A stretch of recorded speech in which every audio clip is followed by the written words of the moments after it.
in the freezing twilight of late mort Beycham Baymi Lum, with the gloimierk tucked away on the ruse ash silk.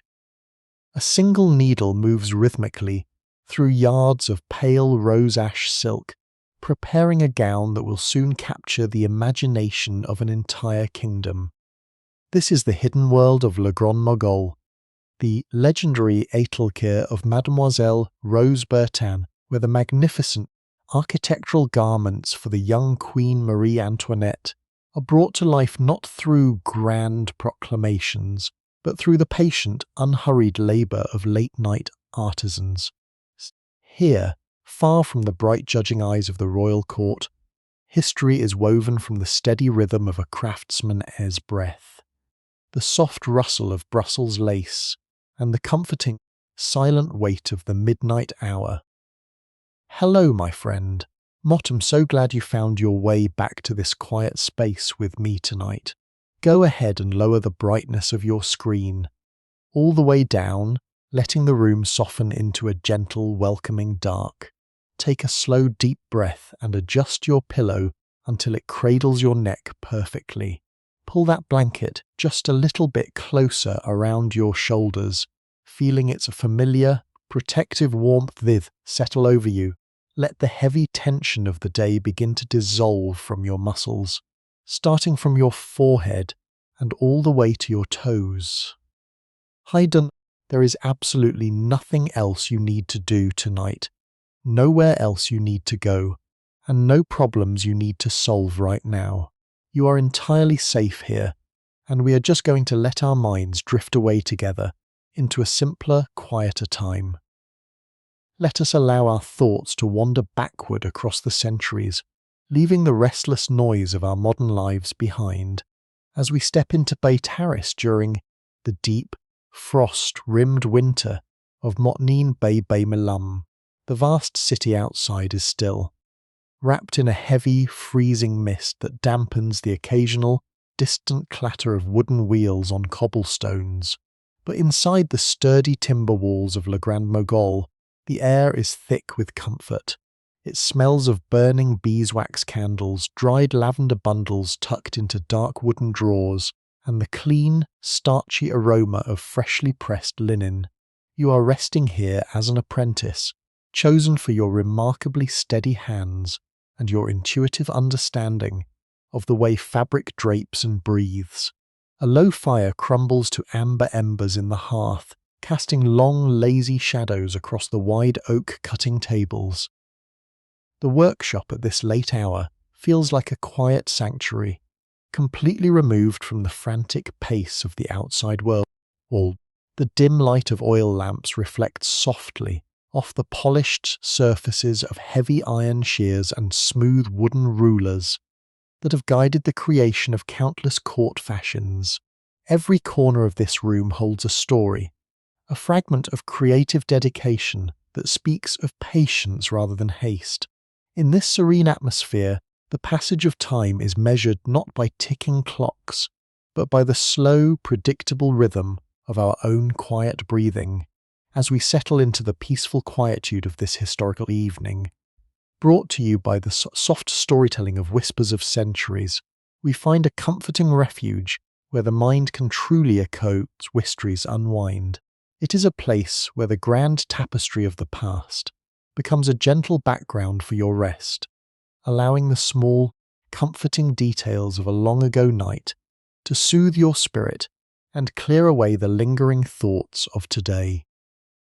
As we watch the shadows dance across the bolts of rich textiles, we can rest easy, knowing that this is a work of creative, historical narrative, constructed solely for entertainment, relaxation, and educational purposes.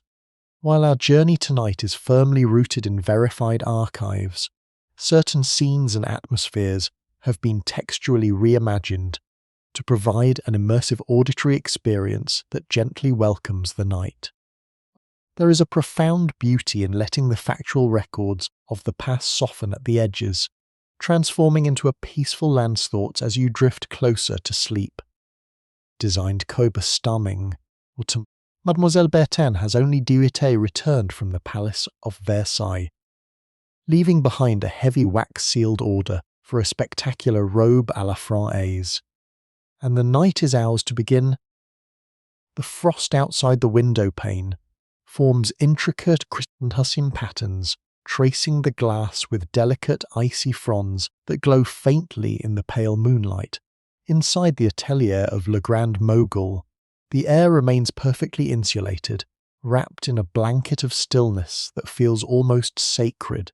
The heavy timber door, bolted securely against the biting Parisian winter, keeps the restless currents of the Rue Saint-Honoré at bay. Here the only movement is the slow, rhythmic dance of shadow cast by a few remaining beeswax candles, their golden flames tilting gently whenever the building breathes. The scent of these candles is rich and comforting, a clean, sweet aroma that mingles naturally with the earthy warmth of the crumbling oak logs in the hearth. Underneath the scent of wax and wood smoke lies the subtle, calming fragrance of dried lavender, harvested months ago from the sunny fields of the south and tucked carefully between the lining linens in the dark walnut drawers. Every element of the room conspires to create a sanctuary of absolute calm. As you sit at the edge of the expansive oak cutting table, your fingers trace the smooth, polished grain of the wood. This table has borne the weight of countless grand designs, its surface worn to satin-like finish by the friction of endless yards of velvet, brocade, and silk. In the quiet of the midnight hour, the wood feels grounding and cool beneath your palms. There is no rush here, no pressure from the outside world, only the soft invitation to focus on the immediate, tangible reality of the craftsmanship. The tools of the trade are laid out with deliberate precision. A heavy pair of iron shears rests on a scrap of wool, their dark blades gleaming dully in the candle glow. Beside them, a small porcelain dish holds hand-forged steel needles, each one polished to a mirror shine, waiting quietly for the work to begin. The complete absence of noise allows you to notice the smallest sensations: the faint, dry scrape of your sleeve against the table, the low hum of the fire settling into its ashes, and the steady, unhurried rise and fall of your own breath. Outside, the city of Paris is sleeping, its grand boulevards and narrow alleys hushed under a heavy mantle of winter mist. The great houses and palaces are dark, their inhabitants resting before the dawn of a new year. But here, in this pocket of nocturnal peace, the silence is active, filled with the potential of creation. The walls of the workshop, lined with shelves of tightly rolled fabric bolts, seem to absorb the quiet, creating an acoustic softness that cushions every movement. You can feel the heavy weight of the winter night pressing gently against the building, emphasizing the profound safety and warmth. Enclosed within these four walls, it is a time when the mind can naturally slow its pace, aligning itself with the deliberate, careful movements of an older way of life.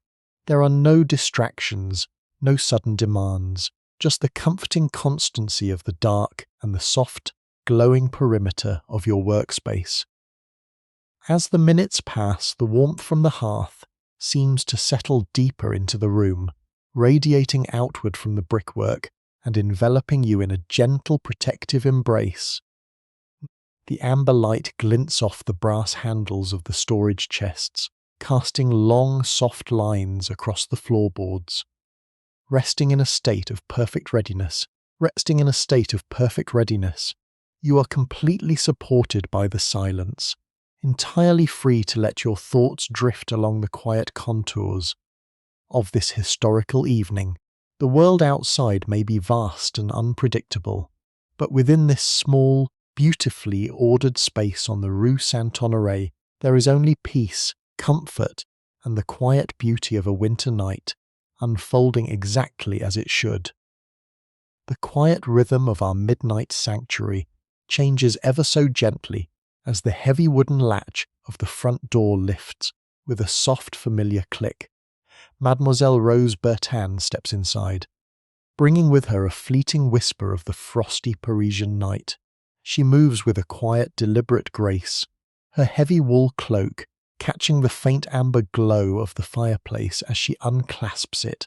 The thick fabric makes a low, muted rustle as she hangs it carefully upon the wooden peg near the door, releasing a faint trace of the crisp, cold air of the Versailles Road. Her face carries the serene composure of someone who handles the desires of royalty with absolute poise. Without a word, she approaches the wide oak table where you wait, her footsteps making a barely audible creak upon the seasoned floorboards.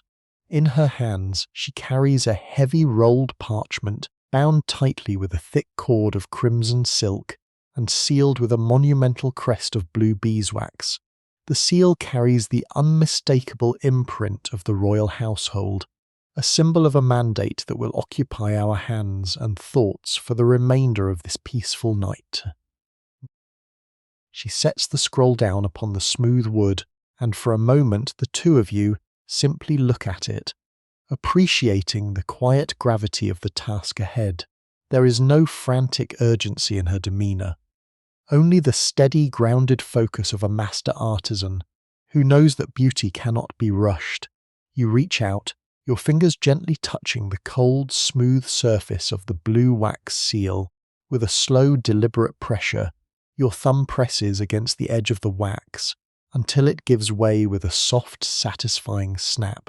The tiny fragments of wax fall away onto the table like small beads of ice. As you untie the crimsons to unroll, its thick, handmade papers resisting slightly, making a dry, hollow sound as it flattens beneath your palms. The ink upon the page is dark and elegant, written in the flowing, precise script of a royal secretary, outlining Magnificite's robe à la française for a magnificent robe à la française, a gown meant for Queen Marie Antoinette to welcome the coming new year. As we begin to absorb the details of this royal request together, it feels natural to sink a little deeper into our own comfort. If you find a sense of peace in these slow, detailed journeys into the past, you are always welcome to softly subscribe to Whispers of Centuries, ensuring that this quiet sanctuary is always here, waiting for you whenever the world feels a bit too loud. Taking a moment to gently leave a like or share these restful stories is a lovely way to let our quiet community grow, anchoring your evenings in the soothing rhythms of history. But for now, there is nothing else required of you but to simply listen as the details of the Queeness gown unfold. The document calls for a garment of unprecedented elegance, yet as we read the instructions under the soft light of the oil lamp, we see it not as a symbol of courtly politics, but as a beautiful, intricate puzzle waiting to be solved by our own patient hands. Mademoiselle Bertin looks at you with a quiet, reassuring nod. The parchment details every seam, every pleat, and every embellishment, and the journey of creation is about to begin.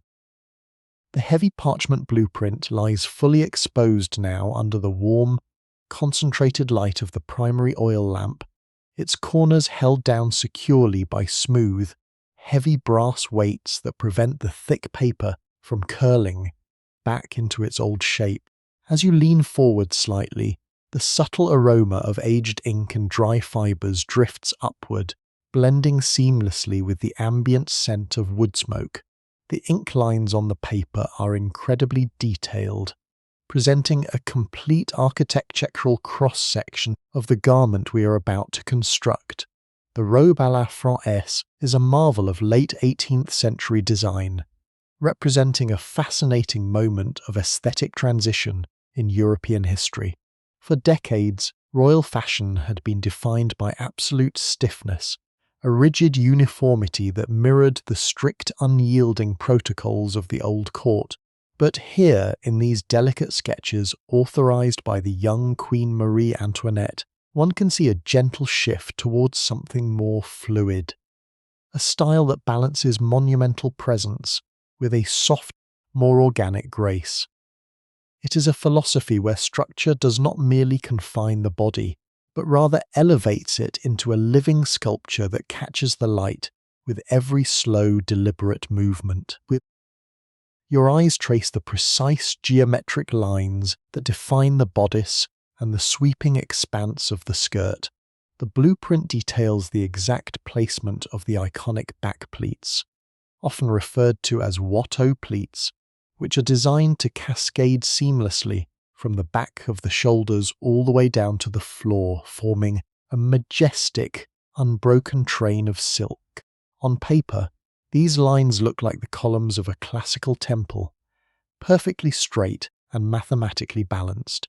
Yet we know that when this structure is translated into soft silk satin, those rigid lines will transform into deep, undulating folds that ripple gently behind the Queen as she walks through the grand galleries of Versailles.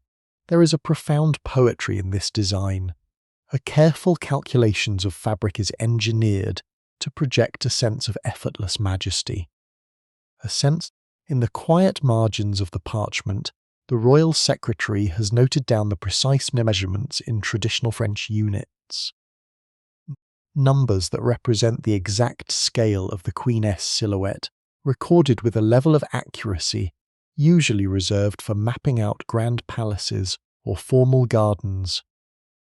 Mademoiselle Bertin moves her hand slowly over the drawing, her index finger tracing the path of the side seams with an unhurried, meditative motion. The dry, faint sound of her finger sliding across the rough handmade paper is the only noise in the room, a gentle shh that seems to emphasize the absolute stillness of the midnight hour. She points to the wide horizontal architecture of the skirt, explaining how the fabric must drape over the massive internal or unintended pull.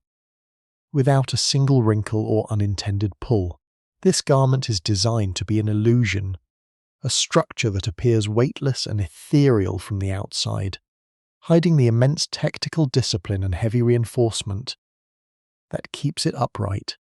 The philosophy of this fashion is rooted in visual dominance, a way for the Queen to occupy space within a crowded court, asserting her sovereign presence through the sheer magnificent scale of her attire, while the soft colours and cascading pleats soften that power into pure elegance.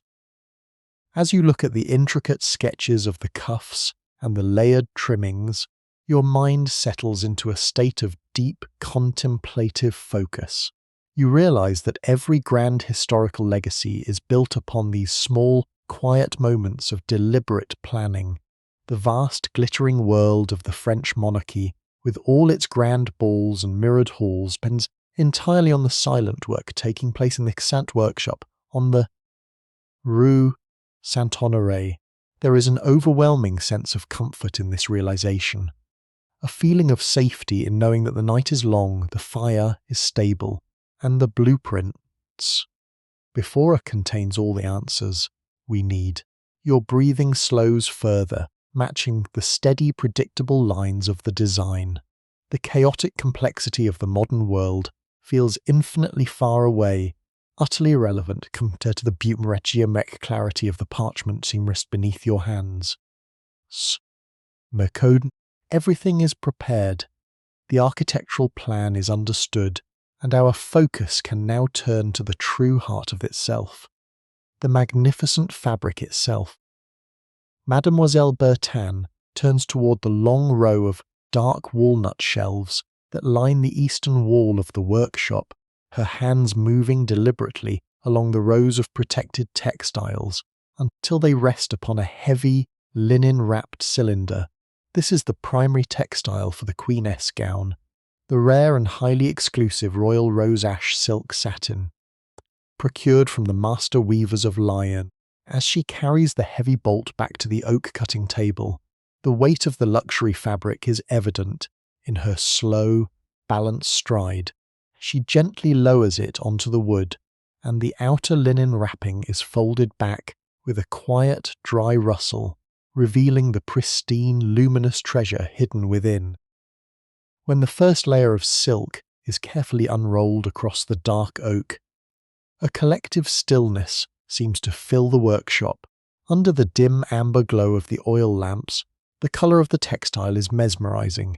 It is not a bright, aggressive pink, nor is it a simple, flat grey. It is a highly complex, sophisticated shade known as rose ash, a hue that seems to shift and transform depending entirely on how the light strikes its surface.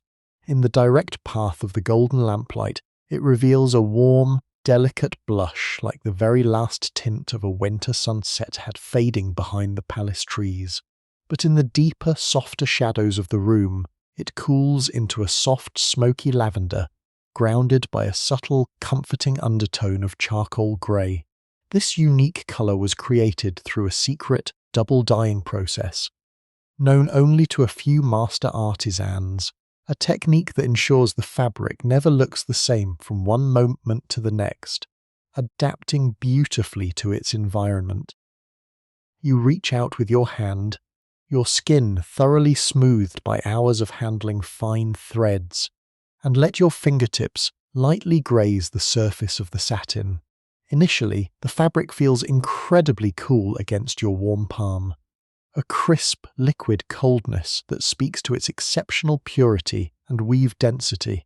But as your fingers rest upon it for just a few seconds, the silk quickly absorbs the warmth of your skin, becoming soft, inviting, and remarkably soothing. The weave is incredibly tight, who spent weeks sitting at their wooden looms, who throwing the shuttle back and forth, in throwing the shuttle might, in perfect, rhythmic isolation. There are no irregularities, no slubs, and no loose threads.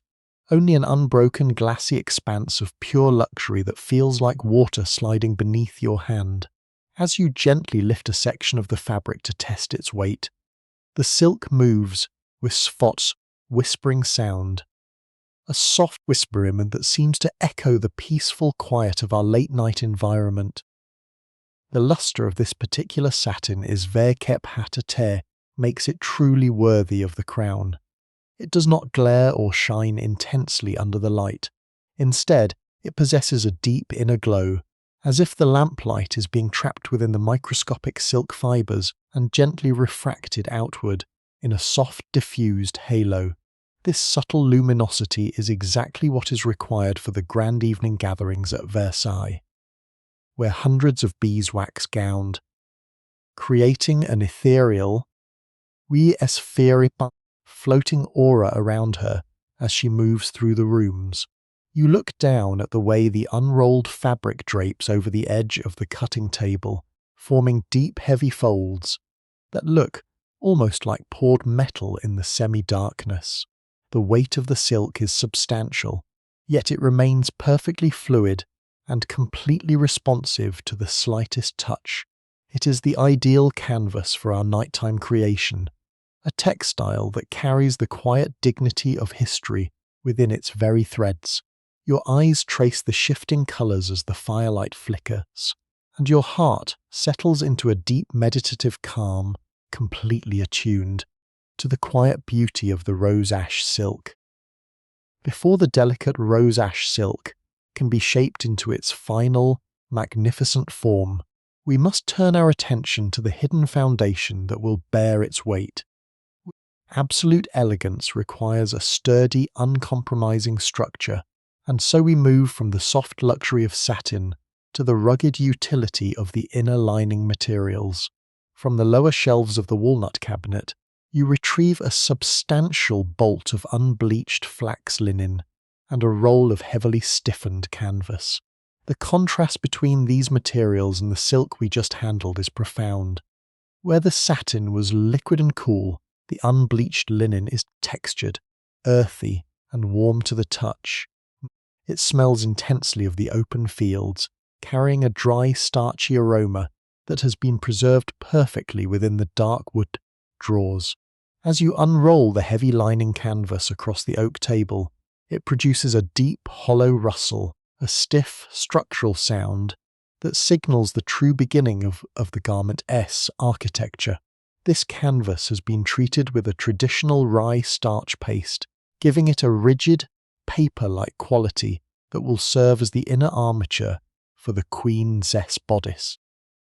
You lift the heavy iron shears once more, their cold weight familiar and grounding in your hand.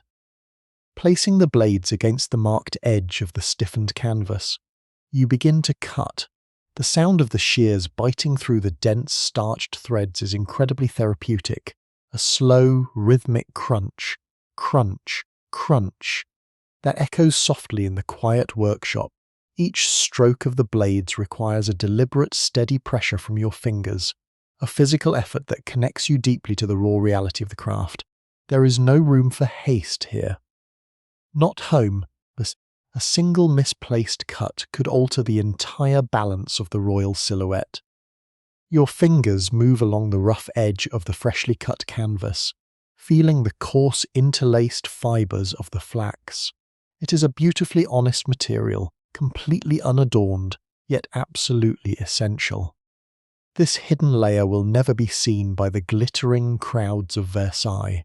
It will be buried deep beneath layers of silk, lace and gold embroidery, yet its presence will dictate exactly how the Queen holds herself, enforcing a posture of serene, unyielding majesty. Beside the canvas, you lay out the softer, unbleached flax linen that will serve as the innermost lining, the part that will rest directly against the royal wearer. This fabric is smoother, having been beaten and washed multiple times, until its fibres are compliant and kind to the skin. You smooth it down with the flat of your hand, chasing away any microscopic ripples, until the linen lies perfectly flat against the oak. Layering the soft linen over the rigid canvas, you align the warp and weft threads with absolute precision, matching the geometric cuts to the lines of the parchment blueprint. The flickering candlelight plays across the dual textures, the matte, bone-coloured weave of the linen resting quietly atop the darker, coarse grid of the stiffened canvas. The unhurried nature of this work brings a deep sense of psychological comfort. The simple, repetitive act of smoothing fabric and aligning edges acts as a gentle anchor for the mind, slowing your thoughts down to the natural pace of 18th century hands. There is a beautiful harmony in knowing that every grand historical legacy is built upon these unseen, meticulous foundations. Just as we take great care in verifying the alignment of these structural textile layers, ensuring that every thread is perfectly placed for your ultimate relaxation, it is reassuring to know that this content was developed with the assistance of advanced AI tools and has been meticulously reviewed, verified, and edited by the editorial team at Whispers of Centuries. Every single detail of our narrative journey is handled with this same deep respect for quality and historical care, protecting the peaceful, meditative sanctuary we have built together tonight. All rights reserved. As we prepare to merge these foundational linings with the structural frame of the gown, let yourself sink even deeper into the warm protective safety of your own modern room. Until next time, listen closely to the whispers of the past, because you never know what timeless wisdom might quietly find its way into your night. With the inner structural fabrics carefully cut and sorted, we now tailleur our attention to give the Robe à la française its true monumental presence. Train Donchenstin, the construction of the panniers, and these wide horizontal side hoops are designed to extend the skirt outward from the hips, creating a dramatic sweeping duet that commands attention. Across the grand chambers of Versailles, from a corner crate made of split willow, you retrieve a neatly bound bundle of premium whalebone strips, or baleen, sourced from the cold northern seas.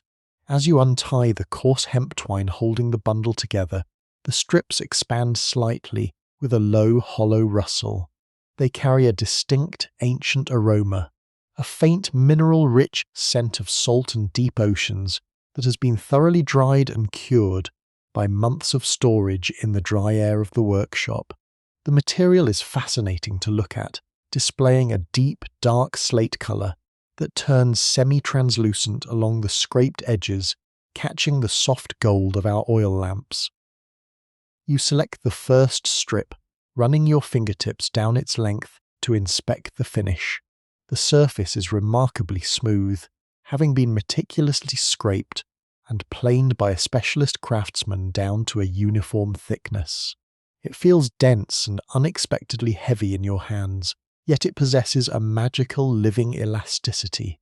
To test its quality, you rest one end of the long strip against the solid oak table and apply a gentle, steady downward pressure with your palm. The whalebone bends immediate arch without a single creak or fracture. The supple resistance against your hand and reassuring, a proof of its resilience. A proof of its gebit. When you release the pressure, the strip snaps back into its perfectly straight form, with a soft, dull sound that breaks the midnight silence ever so gently. You sort through the bundle, choosing only the most uniform pieces, setting aside any that show minor imperfections and density. The rhythmic sound of the bones sliding against one another, a dry, clean clatter, becomes the new metronome of our slow late-night progress. As we watch the perfect arches form under your steady hands, it is a beautiful reminder actions create the grand structures of history. Screet meant, if you are finding a deep sense of rest in this meticulous world of early craftsmanship, please take a quiet moment to softly subscribe to Whispers of Centuries. Leaving a gentle like on this journey helps keep our nocturnal workshop glowing, ensuring that this peaceful sanctuary for your mind to unwind night after night. All bis kiwal bokken. There is no need to hurry your thoughts. Just let yourself sink further into the deep, supportive warmth of your bed while we continue to shape the foundation of the royal gown. The outside world remains entirely frozen, completely removed from the serene bubble of creation we have nurtured here. Now, you begin the slow process of inserting the selected whalebone strips into the channels of the linen pannier frame. The frame consists of a heavy waist belt attached to structured linen pockets, each meticulously sewn with horizontal pathways to receive the bones. You align the tip of the first strip with the opening of a canvas channel. With a slow, steady push, you slide the whalebone in sound. The friction creates a distinctive dry whispering sound as the dense baleen pushes its way through the starchy interior of the linen sleeve. You can feel the slight resistance of the fabric as it stretches to accommodate the bone, the weave gripping the dark material tightly. Step by step, the flat linen pocket begins to take on a rounded sculptural form, bowing outward like the sail of a ship, catching a gentle midnight breeze. The physical weight of the structure grows with each added strip, yet it remains light enough to float, a perfect balance of engineering and artistry.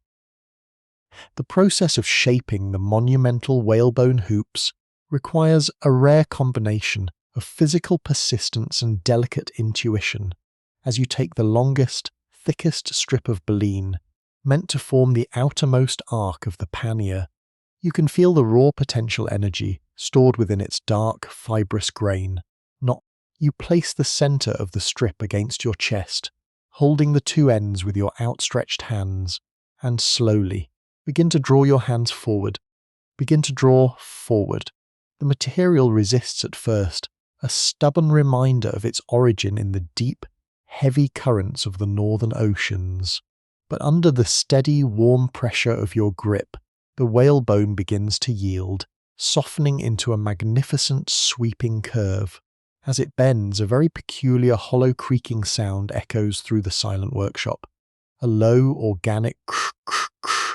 That sounds like the timbers of an old sailing ship navigating a gentle nighttime sea.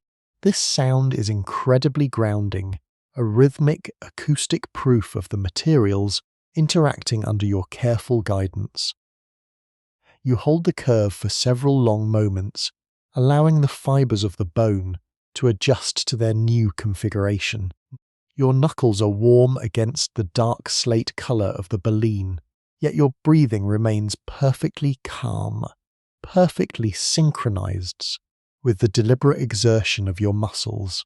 The air in the workshop seems to grow even stiller, as if the room itself is paying attention to the slow transformation of raw material or core mestil into royal architecture. Every small movement is amplified in the midnight quiet, the dry slide of your palms against the polished surface of the bone, the soft dusty scratch of your linen apron against the edge of the oak table, and the steady reassuring warmth of the hearth fire throwing long, fluid shadows against the back wall. There is a profound sense of safety in this repetitive physical labour, a feeling that the entire universe has shrunk down to the space between your hands and the elegant curve of this single whalebone strip. Once the bone has been properly trained to hold its curve, you gently slide it into the waiting canvas pocket of the left pannier. The starched fabric stretches tight, the heavy threads groaning softly as they receive the structural tension of the hoop. You can hear the fabric fibres sliding against the scraped texture of the baleen, a slow drawn-out sound that settles quietly into the dark corners of the room. With the left hoop secured, you immediately turn to the matching strip for the right side, seeking an utmost microscopic adjustments. History is balanced on these microscopic adjustments. If one side is even a fraction of an inch higher or stiffer than the other, the entire royal gown will lean incorrectly, fracturing the illusion of effortless majesty before the court. You repeat the bending process, your hands remembering the exact amount of pressure required, your ears listening for that same deep hollow creaking sound that indicates that deep perfect flexibility. The two wide hoops now extend outward from the central waistband, hanging over the edge of the oak table, like the skeletal wings of a great resting bird. You lift a smooth notched wooden ruler to measure the distance from the central seam to the outermost edge of each arc.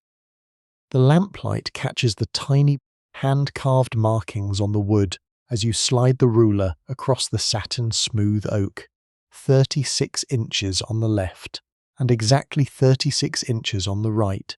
The geometry is perfect, balanced with a level of precisions that brings a deep, intellectual satisfaction to the quiet night. You gently press down on the top of the completed framework, watching it compress effortlessly under your hand, and then rise back up with a silent, resilient dignity.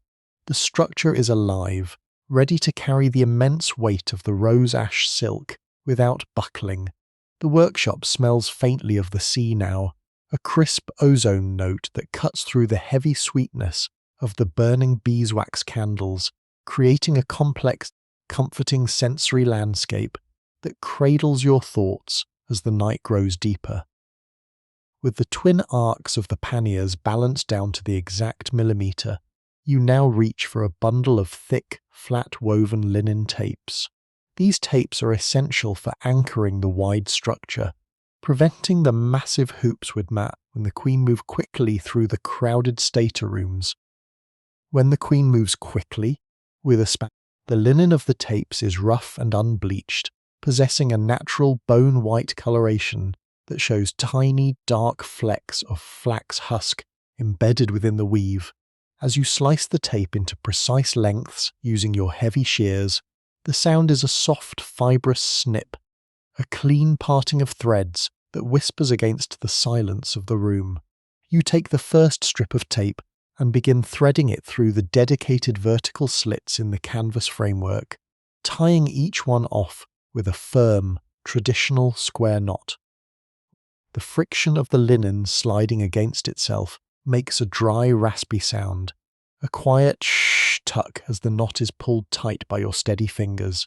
Each knot must be perfectly identical in tension, creating an internal web of stays that locks the wide silhouette into place, ensuring it remains perfectly horizontal no matter how fast the royal wearer turns. Your fingers move with rhythmic certainty, pulling, looping, and securing the starchy strings until the entire skeletal structure is anchored to the central sepals. Waistband. As you tie the final anchoring knot, your hands rest briefly on the hollow framework. Looking down at this wide geometric apparatus, it is impossible not to reflect on the quiet, unyielding weight of the world it is built to inhabit. This structural cage represents the exact boundary between a private woman and a sovereign queen. In the 18th century, a royal woman's life is entirely public, an intricate performance where every single gesture, from the tilt of a lace fan to the width of a step, is governed by a complex code of courtly expectations. The immense scale of this skirt is not just a matter of personal vanity, a visual requirement designed to separate the crown from the common world. Why? There is a calm, heavy philosophy in this reality, a quiet understanding that majesty requires its own specialized architecture, an armor of silk and whalebone that dictates a slower, more deliberate way of moving through life. Every movement within these hoops must be measured, smooth, and balanced, a physical discipline that perfectly mirrors the steady patience required to construct it. The queen does not simply wear a dress. She inhabits a mobile palace, carrying the visual prestige of a dynasty within the very geometry of her silhouette. Inside our peaceful workshop dissolves into pure, comforting craftsmanship. Here, there are no whispering courtiers, no rigid protocols, and no critical eyes. There is only the safe, warm perimeter of the oak table, the soft glow of the oil lamp, and the absolute predictability of your own hands working through the night. The young queen may carry the expectations of an entire empire on her shoulders, but tonight her future gown is completely protected, cradled by the simple honest materials of flax, wood, and wax. You smooth down the final linen tape, feeling the structural rigidity of the frame bond perfectly to your touch. It is stable, it is balanced, and it is ready. The night remains perfectly still around us, a deep, silent companion that encourages your mind to let go of its own heavy thoughts and align its rhythm with the slow, peaceful architecture of the past. The amber embers in the hearth settle down with a soft, distant pop, releasing a final wave of gentle warmth that blankets the room. The skeletal structure of the wide panniers sits perfectly still upon the dark oak table, a flawless architectural monument awaiting its magnificent skin of rose ash, silk, satin. The time has finally come to bridge the gap between the rigid foundation and the fluid textile, initiating the very first base stitches that will unite these disparate elements into a singular masterpiece of 18th century design. As you reach toward the small porcelain dish resting near the decaying embers of the hearth, your fingers brushing against the cool, glossy ceramic before selecting a single, hand-forged steel needle. This needle is incredibly slender yet remarkably strong, its surface polished to a mirror-like sheen by hours of friction against emery powder. It feels cold and sharp against the warm pads of your fingers, a tiny instrument of absolute precision that carries the entire weight of our nighttime project. You hold it up to the soft amber glow of the oil lamp, tracing the minute eyelet at its base, which waits patiently for the guiding thread. Next, you take a spool of heavy multi-stranded silk thread, coloured in a matching shade of smoky rose ash, and draw a generous length across a small cake of pure, unrefined beeswax. The thread passes through the wax with a slow, resistant drag, making a faint, dry whisper as it receives a micro-coating of the golden substance. This traditional wax treatment is essential. It smoothens the fibres, prevents from fraying, and protects the delicate thread from fraying as it passes through the dense, starched layers of canvas and linen. You clip the thread with a tiny, sharp snip of your iron shears, and with a practiced, steady hand, you guide the waxed point directly through the eye of the steel needle. It slides through effortlessly, hanging in a perfect, balanced loop that feels weighted and smooth. As you tie a tiny, neat knot at the long end, your breathing settles into an even deeper state of relaxation, perfectly synchronized with the quiet, orderly mechanics of the craft. As we watch the needle hover just above the layered fabric, preparing to make its permanent mark on history, it is comforting to let our minds drift entirely into the peaceful rhythm of this dark atelier. If these detailed, slow-paced stories of historical creation are helping you find a deep sense of calm, taking a small, quiet moment to gently leave a like or share this video, Verkepite someone who needs a restful night, is a beautiful way to support whispers of centuries. Your gentle presence in our quiet community helps keep the lamplight burning in this late-night workshop, ensuring that a peaceful refuge is always waiting for you whenever the modern world becomes too heavy to carry. But for now, there is nothing else required of your thoughts. Just listen to the steady, unhurried progression of the handiwork. You position the first layer of the dense canvas lining against the interior edge of the rose ash silk, pinning them together with tiny brass-headed pins that catch the flickering firelight. With a calm, deliberate motion, you press the tip of the steel needle down into the heavy fabric. You can feel the immediate resistance of the starched flax fibers as the sharp point forces its way through the dense weave. Then, with a soft, distinct pressure, the needle punctures the layers, creating a quiet, rhythmic puk sound that breaks the silence with a steady, hypnotic cadence. It is a dull, satisfying pop, a muted structural note that speaks of absolute stability and quiet permanence. You draw the thread all the way through until the tiny waxed knot rests firmly against the underside of the canvas, making a soft, sliding shh against the linen. This first stitch is a quiet anchor, a small but significant moment that locks the royal gown into its physical reality. You move your hand forward by a fraction of an inch, keeping the spacing perfectly uniform, and plunge the needle down once more. Puk. The needle sinks. Shh. The thread follows. Puk. The needle sinks. Shh. The thread follows. The workshop has found its true internal metronome, a slow, beautiful heartbeat that guides deep, closer toward a deep, dreamless sleep. The silver thimble resting upon your middle finger is worn to a dull, comforting patina, its surface pitted with dozens of tiny, hand-punched dimples that have caught and guided the blunt end of 1,000 needles. Under the soft, unchanging glow of the oil lamp, the metal catches a warm golden highlight, reflecting a miniature beacon of light onto the vast expanse of rose ash silk. As you push the needle forward, the base of the steel shaft seats itself perfectly into one of those tiny dimples, preventing it from slipping. You can feel the exact point of contact, a subtle metallic lock that grants you absolute control over the needle S trajectory. The pressure from your finger is steady and uniform, a gentle persistent force that originates from the shoulder and travels down through the forearm, manifesting as a quiet, rhythmic drive, manifesting as a me.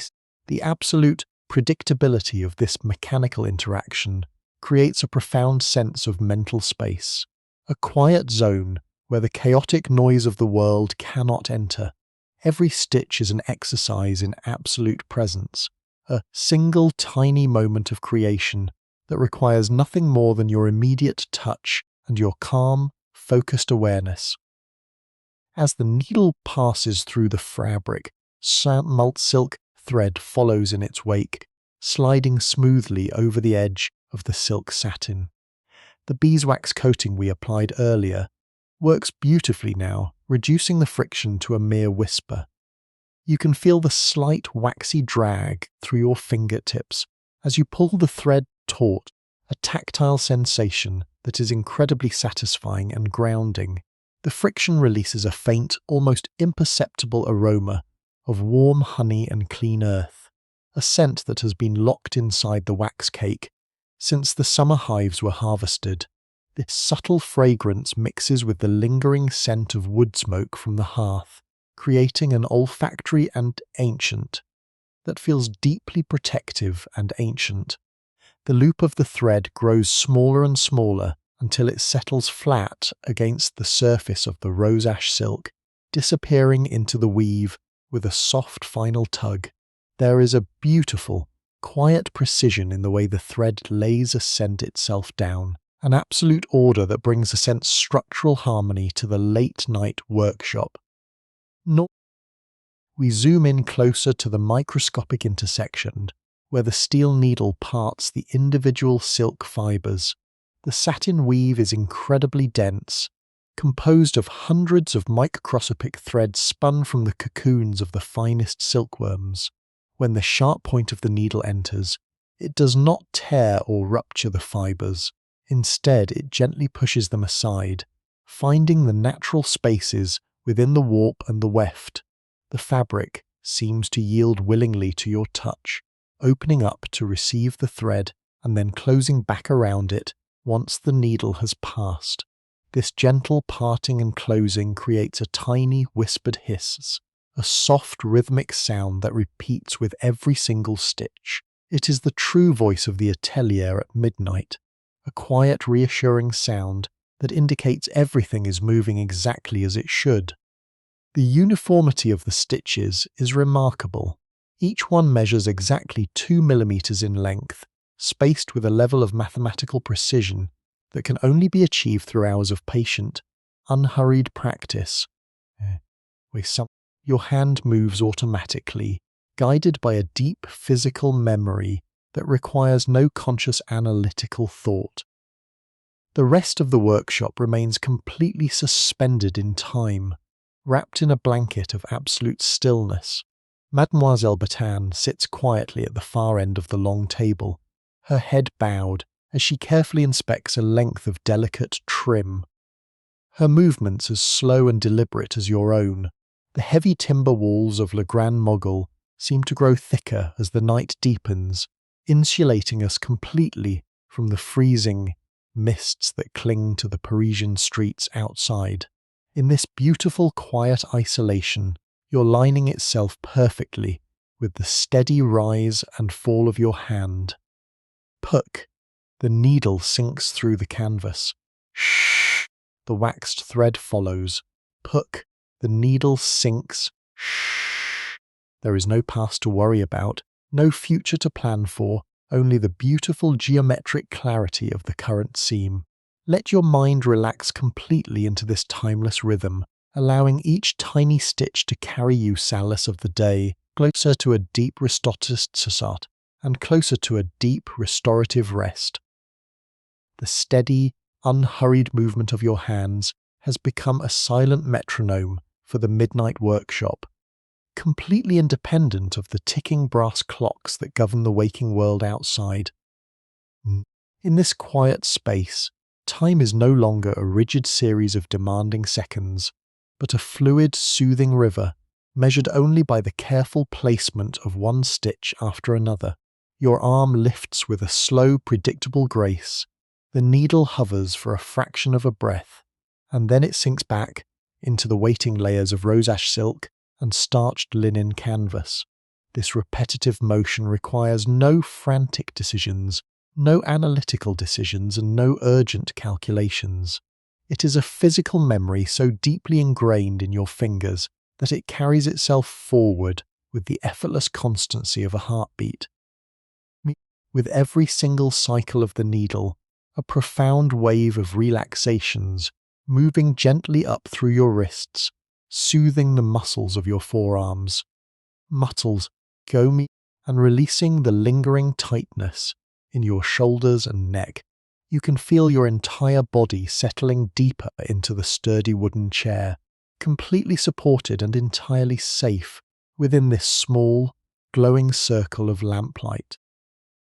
As you watch your fingers work in the dim golden ambiance, the world beyond the Rue Saint-Honoré fades into absolute insignificance. The grand politics of the French court, the cold winter winds howling across the Seine, and the distant worries of tomorrow are all utterly dissolved by the simple, beautiful reality of the needle and the thread.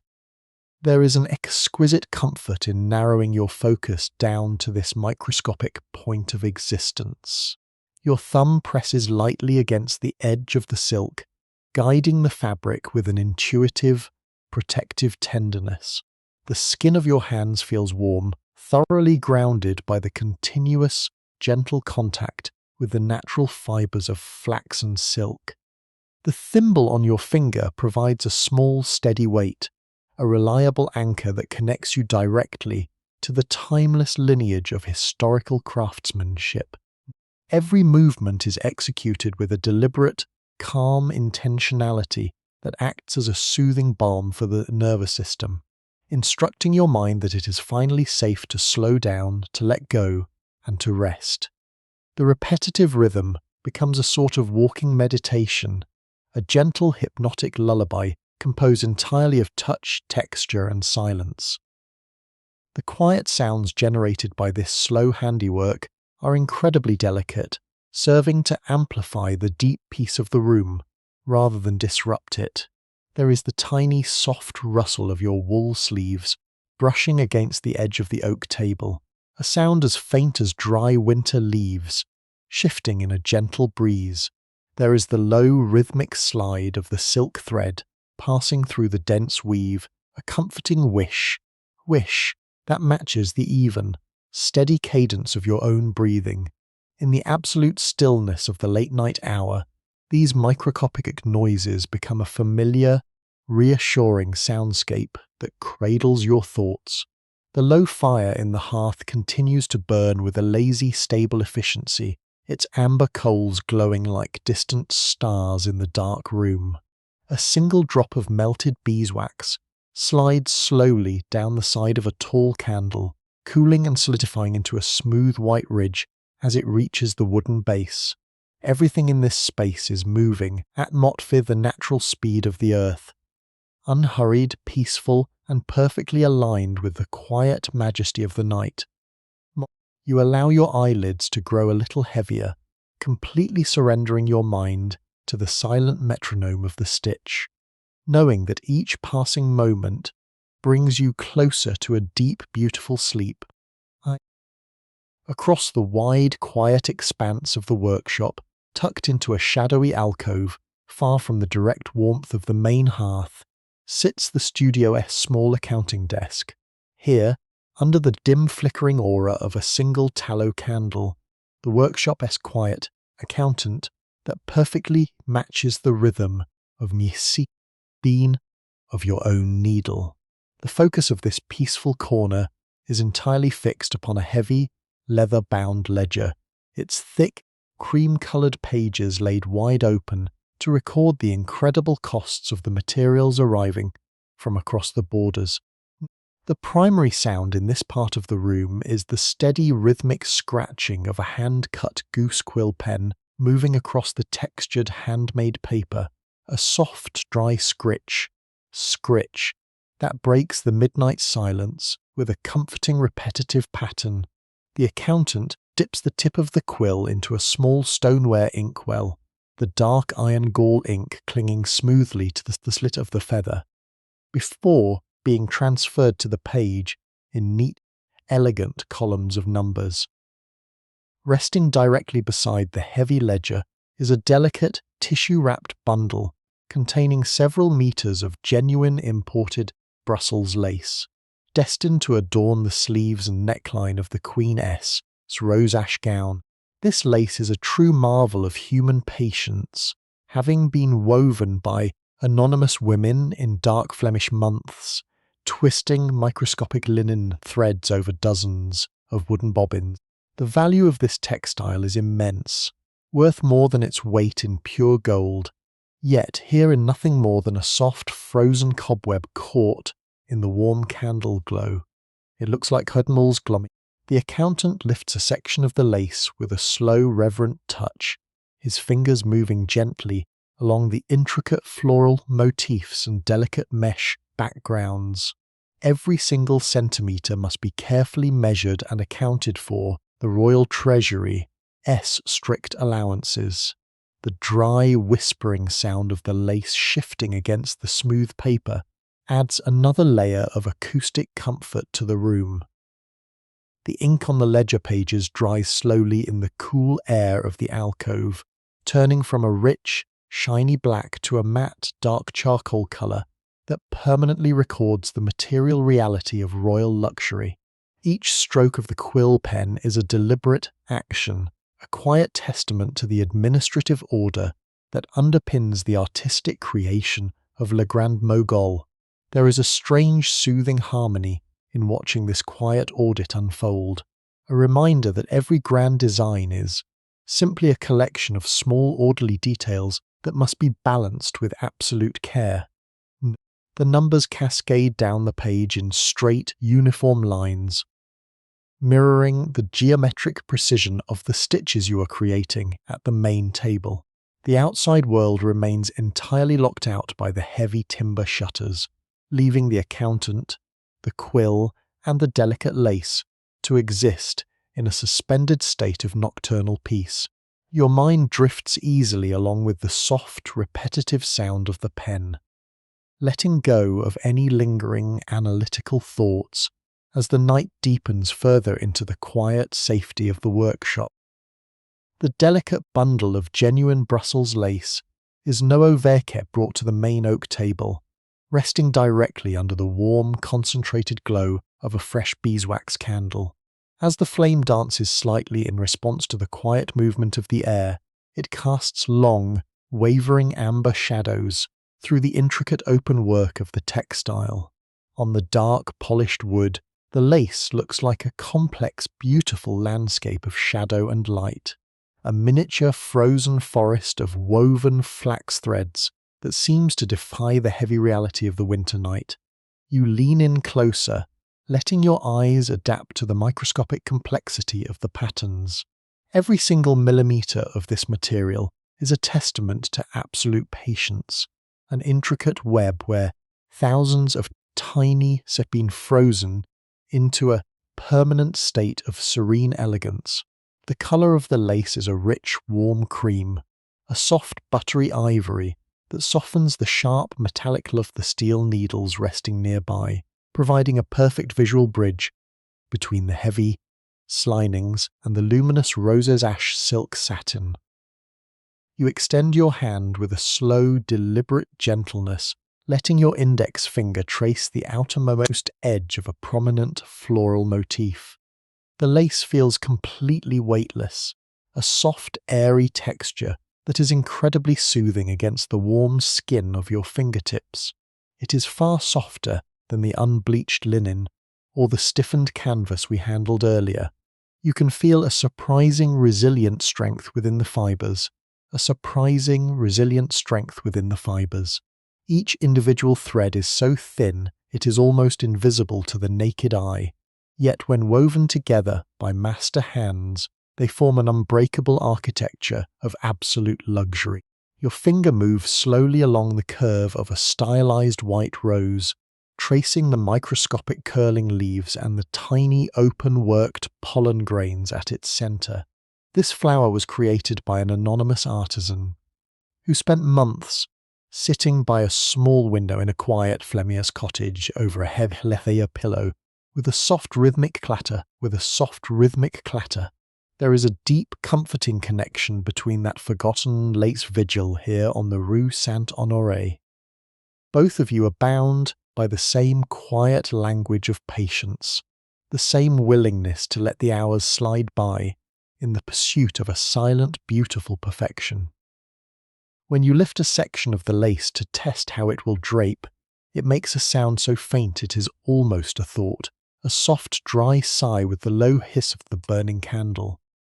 Not as seamlessly, you lay the lace across the sleeve of the rose ash silk satin to see how the two textiles interact under the lamplight. The visual effect is breathtaking in its quiet subtlety. The smoky lavender-grey undertones of the rose ash silk peek through the delicate, creamy white mesh of the lace, creating a rich layer of depth and shadow that feels entirely organic, like a layer of winter frost settling softly over a sleeping blossom. The lace does not obscure the silk. Instead, it elevates it, catching the golden candlelight and scattering it in a soft flame moves her arms, that will shimmer beautifully whenever the queen moves her arms. You take up a small pair of silver pins, their points polished and smooth, and begin to temporarily anchor the lace to the silk cuff. The tiny, metallic click of the pinheads touching one another is the only sharp sound in the room, a gentle reminder of the physical reality of the work. The workshop around you remains entirely suspended in a state of absolute nocturnal peace. The fire in the hearth has settled into a steady, reliable pulse of heat, keeping the freezing mists of Paris far away from our creative sanctuary. There is no need to think about the vastness of the world outside, no need to worry about the passage of time. Just let your mind drift along the intricate, looping paths of the Flemish threads, allowing your breathing to match the slow, predictable rhythm of your hands as you secure the lace. And the night is unfolding exactly as it should. And the night is unfolding exactly as it should. The delicate lace is now securely pinned to the cuffs, its creamy, intricate patterns resting quietly against the shifting hues of the rose ash silk. Now, we must turn our attention to the back of the magnificent gown, where the true architectural centerpiece of the Robe à la française will be constructed, the iconic cascading back pleats, often known across the European courts as the Watteau pleats. This design requires an immense, continuous panel of silk satin that must flow uninterrupted from the shoulders all the way down to the polished floorboards, forming a majestic, unbroken train that ripples with every slow movement of the queen. To prepare for this task, you gently gather the vast expanse of the rose ash silk, lifting its heavy, liquid weight from the lower shelves of the cutting table. The fabric makes a deep, rich murmur as it moves, a soft cascading sound that fills the quiet workshop like a gentle wave sliding across a midnight shore. You spread the long panel across the smooth oak table, aligning it carefully with the central axis of the wood. The dim amber lamplight reflects off the wide expanse of satin, creating long luminous paths of pink blush and smoky lavender that look like water under a setting sun. You lift the hand-carved wooden ruler, its surface smoothed by decades of oil from master hands, and lay it gently upon the top edge of the silk. Every line, every crease must be mathematically precise. You lean forward slightly, your breathing steady and even, your eyes focused on the tiny notched increments on the dark wood. 2 inches for the first fold, 4 inches for the deep box pleat, then another 2 inches to anchor the symmetry. The alignment must be absolutely perfect, for if the grain of the silk is off by even a hair's breadth, the pleats will twist as they fall, ruining the clean, stately lines that define royal majesty. Your fingers move to the first marked point on the silk. With a slow, deliberate pressure, you fold the heavy fabric back over itself, catching the edge with the flat pad of your thumb. As you draw your hand down the length of the fold, your fingertips press firmly against the silk satin, creating a crisp, sharp crease. The sound of the fabric creasing is incredibly satisfying, a soft, dry whisper, shh, slap, slip, that echoes gently off the low timber ceiling. It is a clean, structural sound that signals the fabric is accepting its new form, transforming from a simple flat textile into a living piece of architecture. You repeat the process for the second fold, tucking the silk neatly under the first to form a perfect deep box pleat. The satin resists slightly, its dense weave holding onto a natural elasticity, but your steady hands guide it with a patient, unhurried authority. Once the pleats are perfectly aligned and creased, you reach for a heavy, polished brass weight and place it gently over the folds to hold them in place. And the metallic weight kisses the silk with a soft, dull clink, anchoring the geometry against the movement of the night air. You take a step back into the soft shadows, looking at the way the light catches the newly formed structure. The back of the gown now looks like a classical fluted column, the deep folds creating rich, velvety shadows that contrast beautifully with the bright, luminous ridges of the rose ash satin. There is a profound sense of calm in this visual order, a feeling that the night has found its true shape under your hands. Mademoiselle Bertin watches from the opposite side of the table, nodding silently in approval as she adjusts the wick of her lamp. The workshop remains entirely safe, entirely warm, completely insulated from the cold, misty world outside, as we prepare to permanently lock these magnificent pleats into place with our next slow stitches. With the majestic Watteau pleats securely anchored under the heavy brass weights, we move our focus to the intricate surface decorations that will bring a lifelike depth to the front panels of the gown. The delicate trimmings known in the Parisian ateliers as prétine ties. These are specialized ornamental applications made from narrow strips of the rose ash silk, meticulously cut, folded, and shaped to mimic the soft, scrolling contours of natural foliage and winter blossoms. You reach into a shallow willow basket on your right, lifting a bundle of pre-cut silk ribbons. The ribbons feel remarkably light, almost like handfuls of dried petals resting in your open palms.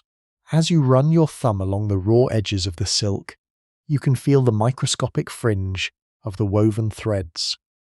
A soft, delicate texture that whispers against your skin with the slightest movement. The colour here looks slightly more saturated because the ribbons are gathered closely together, creating deep pockets of shadow that emphasize the warm, sunset blush undertone of the dye. To prevent these delicate silk strips from fraying, once they are attached to the queeness gown, you must treat the edges using a traditional pinking iron.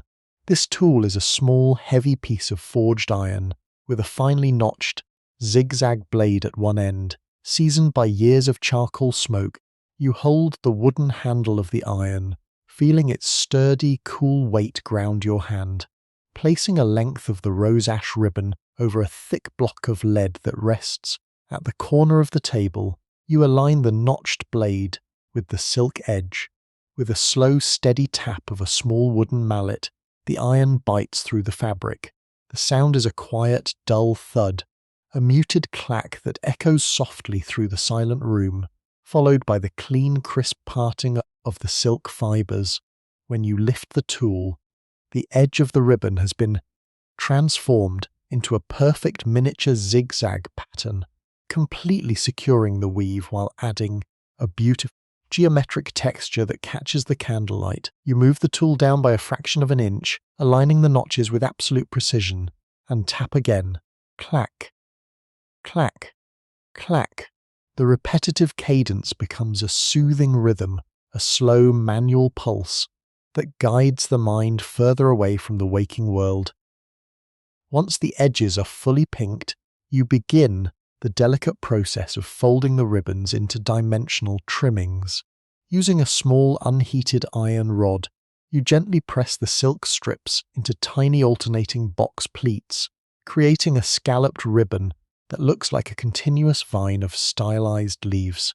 Your fingers move with a slow, deliberate tenderness, pinching the silk every half inch and securing each fold with a microscopic stitch of waxed thread. You can feel the crisp resistance of the satin as it is forced to curve, its glassy surface catching the golden glow of the lamp and casting tiny crescent-shaped shadows across the oak table. This layered technique creates a stunning illusion of three-dimensional depth.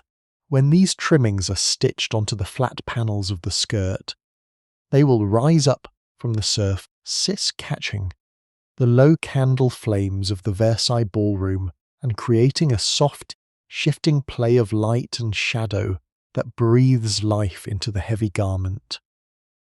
The workshop around you has settled into an even deeper layer of nocturnal peace. The fire in the hearth has burned down to a stable glowing core of scarlet embers, emitting a gentle, radiant warmth that wraps around your shoulders like a protective cloak.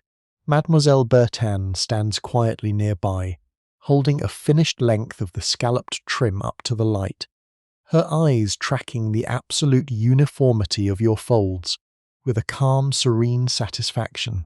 There is no clock ticking in this space, no urgent deadline pressing against your thoughts. There is only the safe, warm perimeter of the oak table, the soft texture of the silk ribbons beneath your fingers, and the beautiful clarity of an ancient craft being preserved through the quiet hours of the night.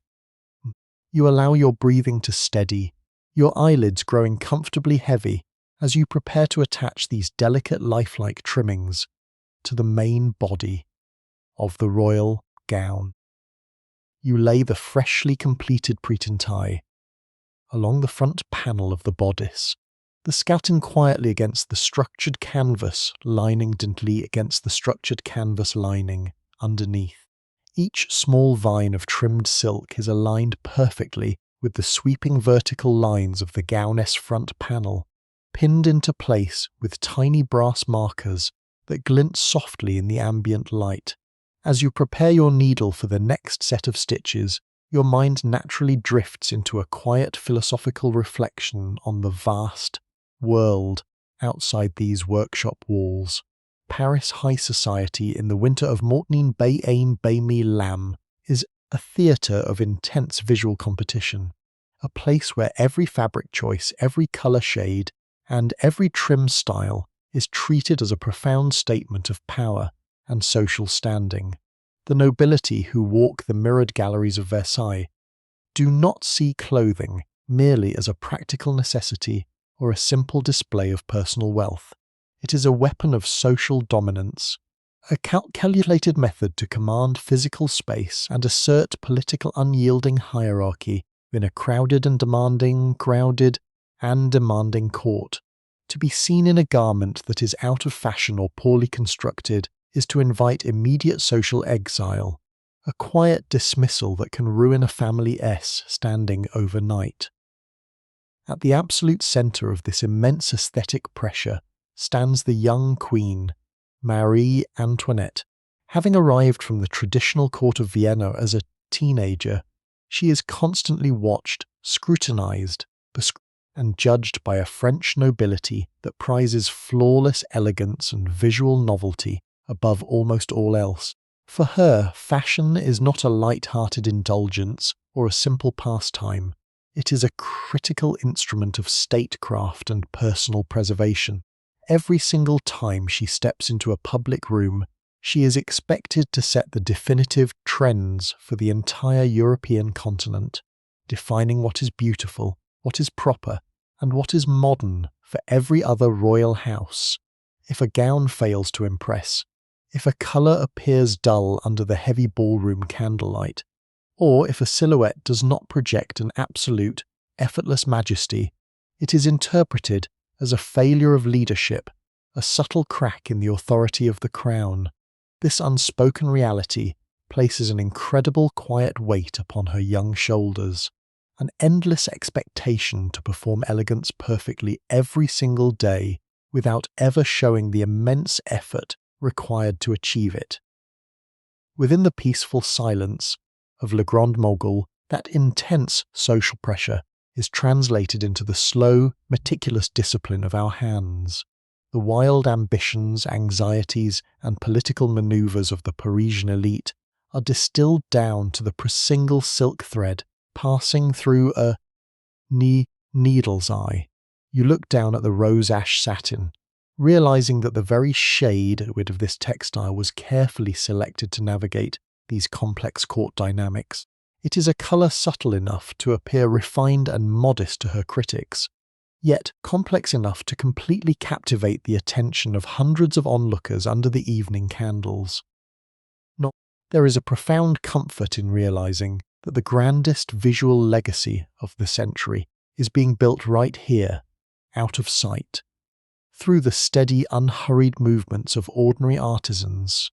Your hand moves with an even deeper sense of care and patience, understanding that your quiet labour tonight provide to defend her position in the coming new year.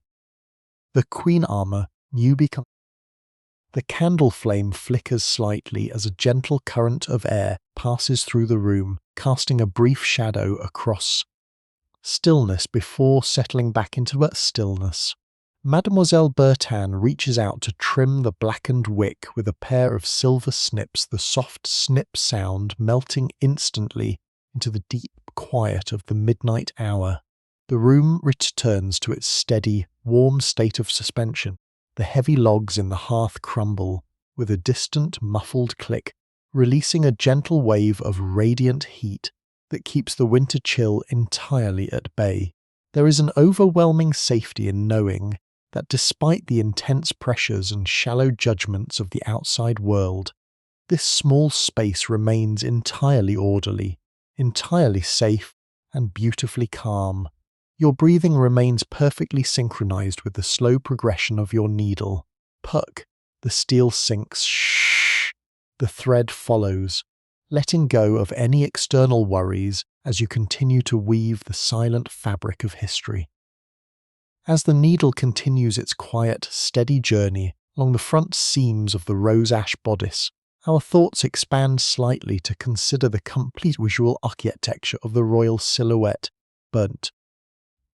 For a gown of this grand scale does not exist in isolation. It must balance and harmonise with the extraordinary towering hairskips that have completely captured the imagination of the Paris court, made the famous 1-metre high hairstyles known as the pouf. These monumental creations, pioneered by Mademoiselle Bertin and the Queen-S royal hairdresser, Leonard, are true marvels of structural engineering that rise high above the forehead, transforming the human head into a vast canvas for personal and historical storytelling. As a dressmaker, every single line we cut and every stitch we place must take this immense verticality into account. The proportions of the bodice must be subtly adjusted, lowering the neckline ever so slightly, and widening the set of presentation remains balanced. The walls both balanced. We're preventing the massive weight of the hair from making the queen appear overwhelmed or disproportionate of Versailles under the high ceilings of Versailles. To understand the quiet discipline required to carry such a structure, one must look closely at the materials that comprise the internal framework of the pouf itself.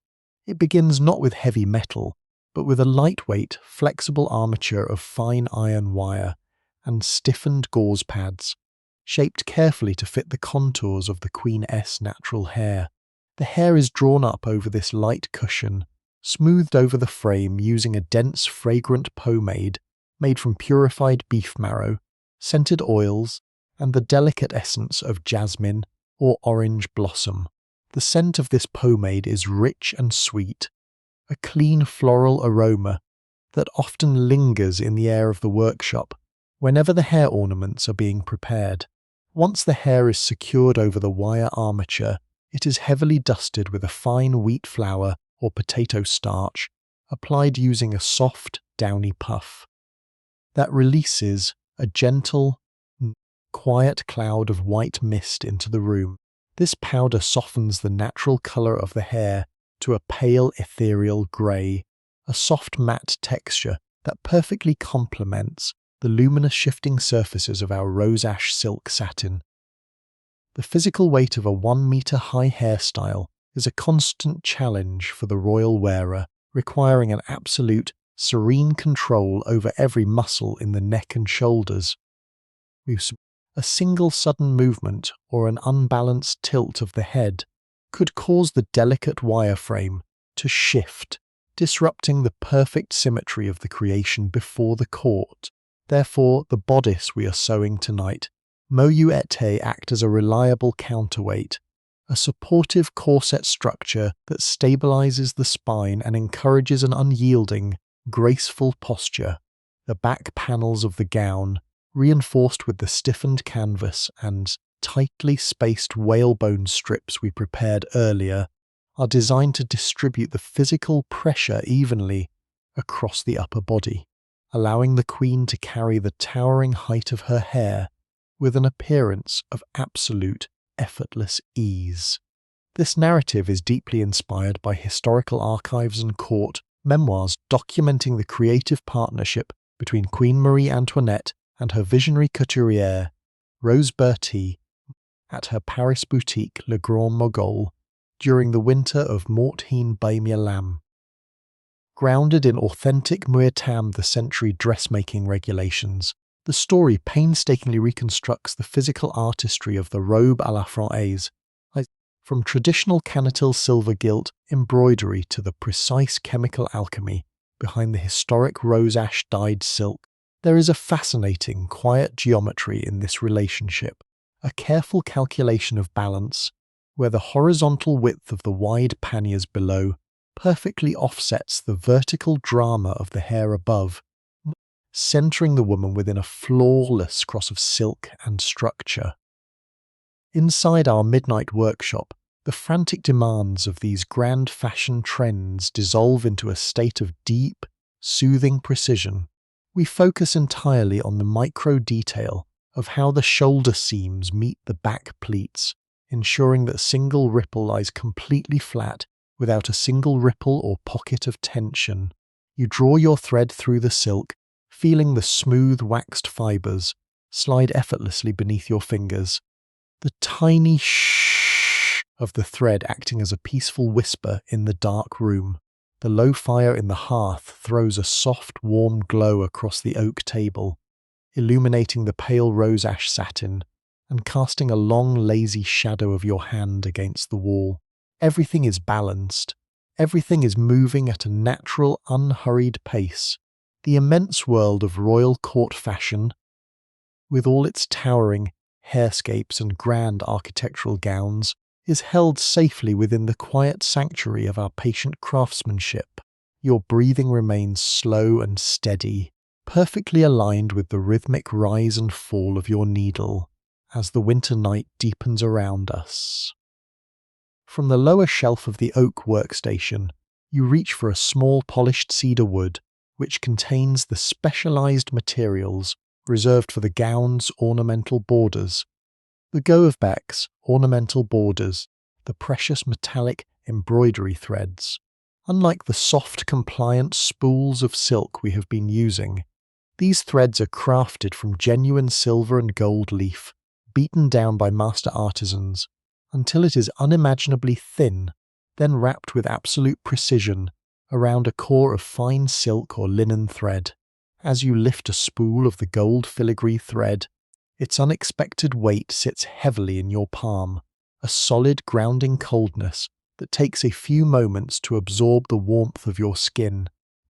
The spool makes a distinct metallic click as you set it down upon the oak table, a clear resonant sound that vibrates gently through the grain of the wood. The colour of the metal is deep and rich, holding a warm antique lustre that does not glare, but rather absorbs the golden candle glow, creating a soft, burning highlight that seems to promise an eternal permanence. When you run your fingers along the length of the gold thread, the tactile sensation is incredibly unique. It feels slightly abrasive, textured, and cool, an intricate sequence of microscopic metallic ridges that catch against the skin of your fingertips with a faint raspy friction. It possesses a stubborn, rigid memory of its own, refusing to fall into the soft, lazy loops of ordinary thread, and requiring a firm, patient hand to guide its path. As you handle the filigree, a faint, metallic scent releases into the surrounding air, a clean, sharp aroma of cold copper and old coins that cuts through the heavy, sweet perfume of the burning beeswax and the earthy scent of the wood smoke.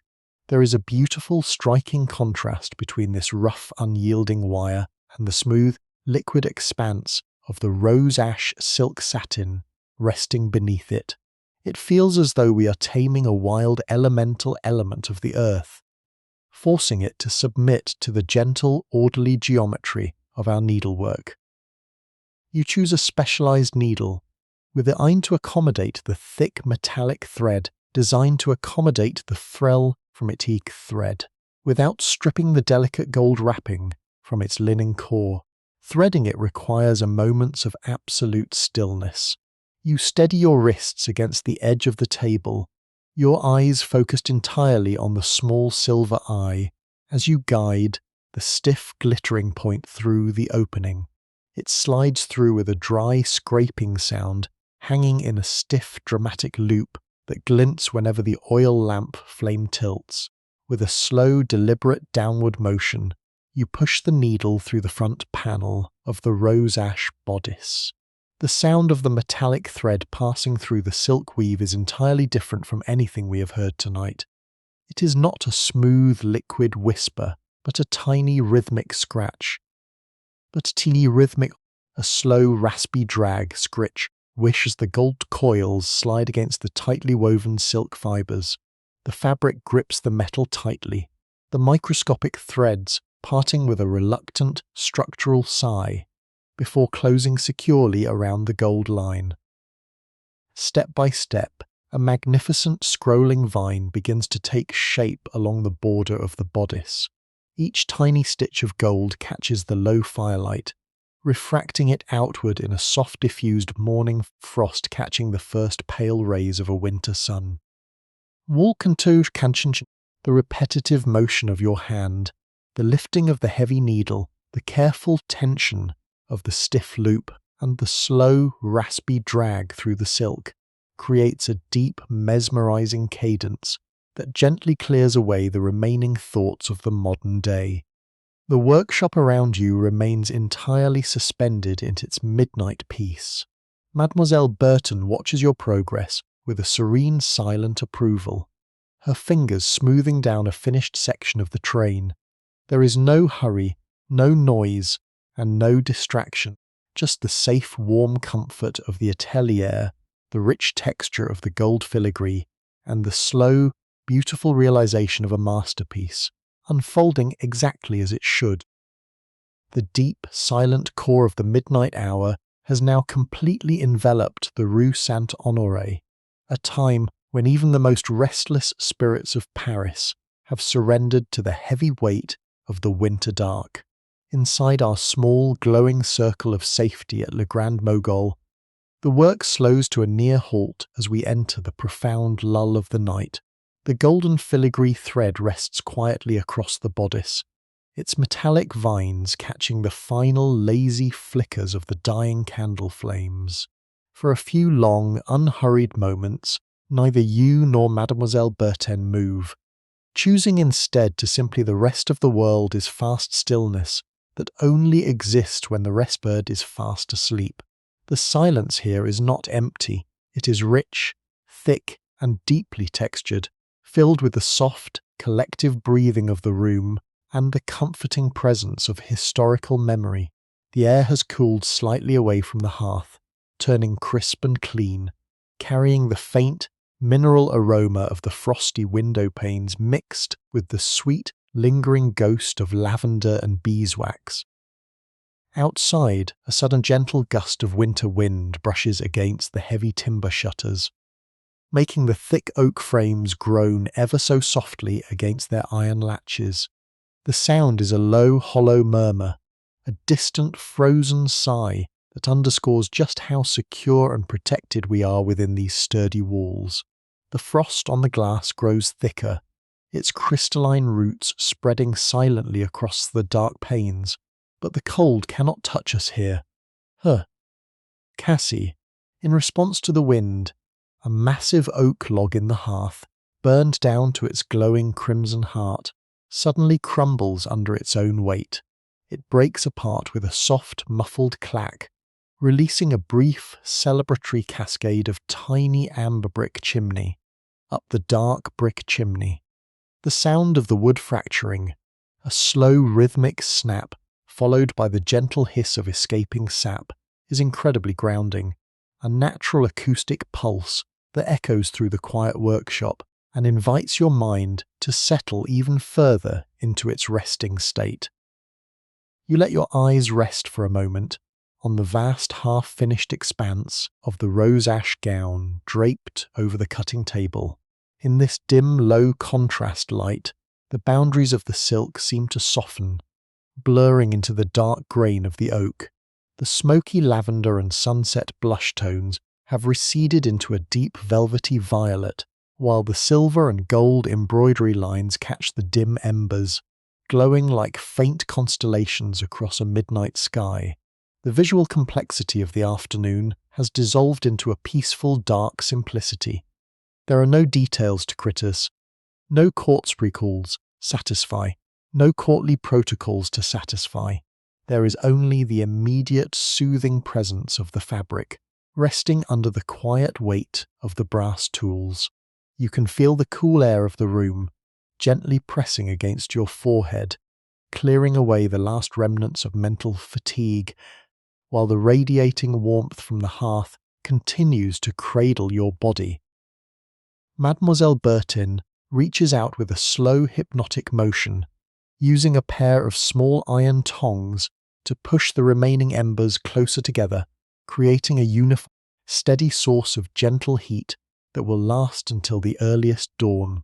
The dry metallic scrape of the tongs against the brick hearth is a familiar, comforting sound, a quiet house of safety and domestic order that signals task keeping. She looks over at you with a soft, tired smile, her eyes reflecting the calm wisdom of someone who knows that the night is our partner, not our enemy.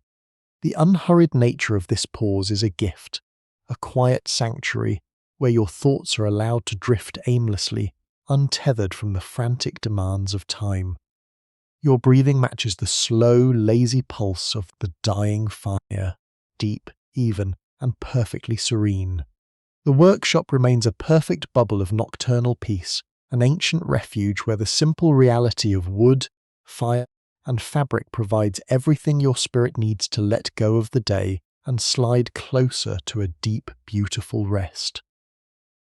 The profound stillness of the midnight lull lingers in the air, a soft, invisible blanket that keeps the workshop grounded in absolute peace. As the mind settles into this deep tranquility, your hands reach naturally toward a small, shallow porcelain bowl resting at the upper corner of the cutting table.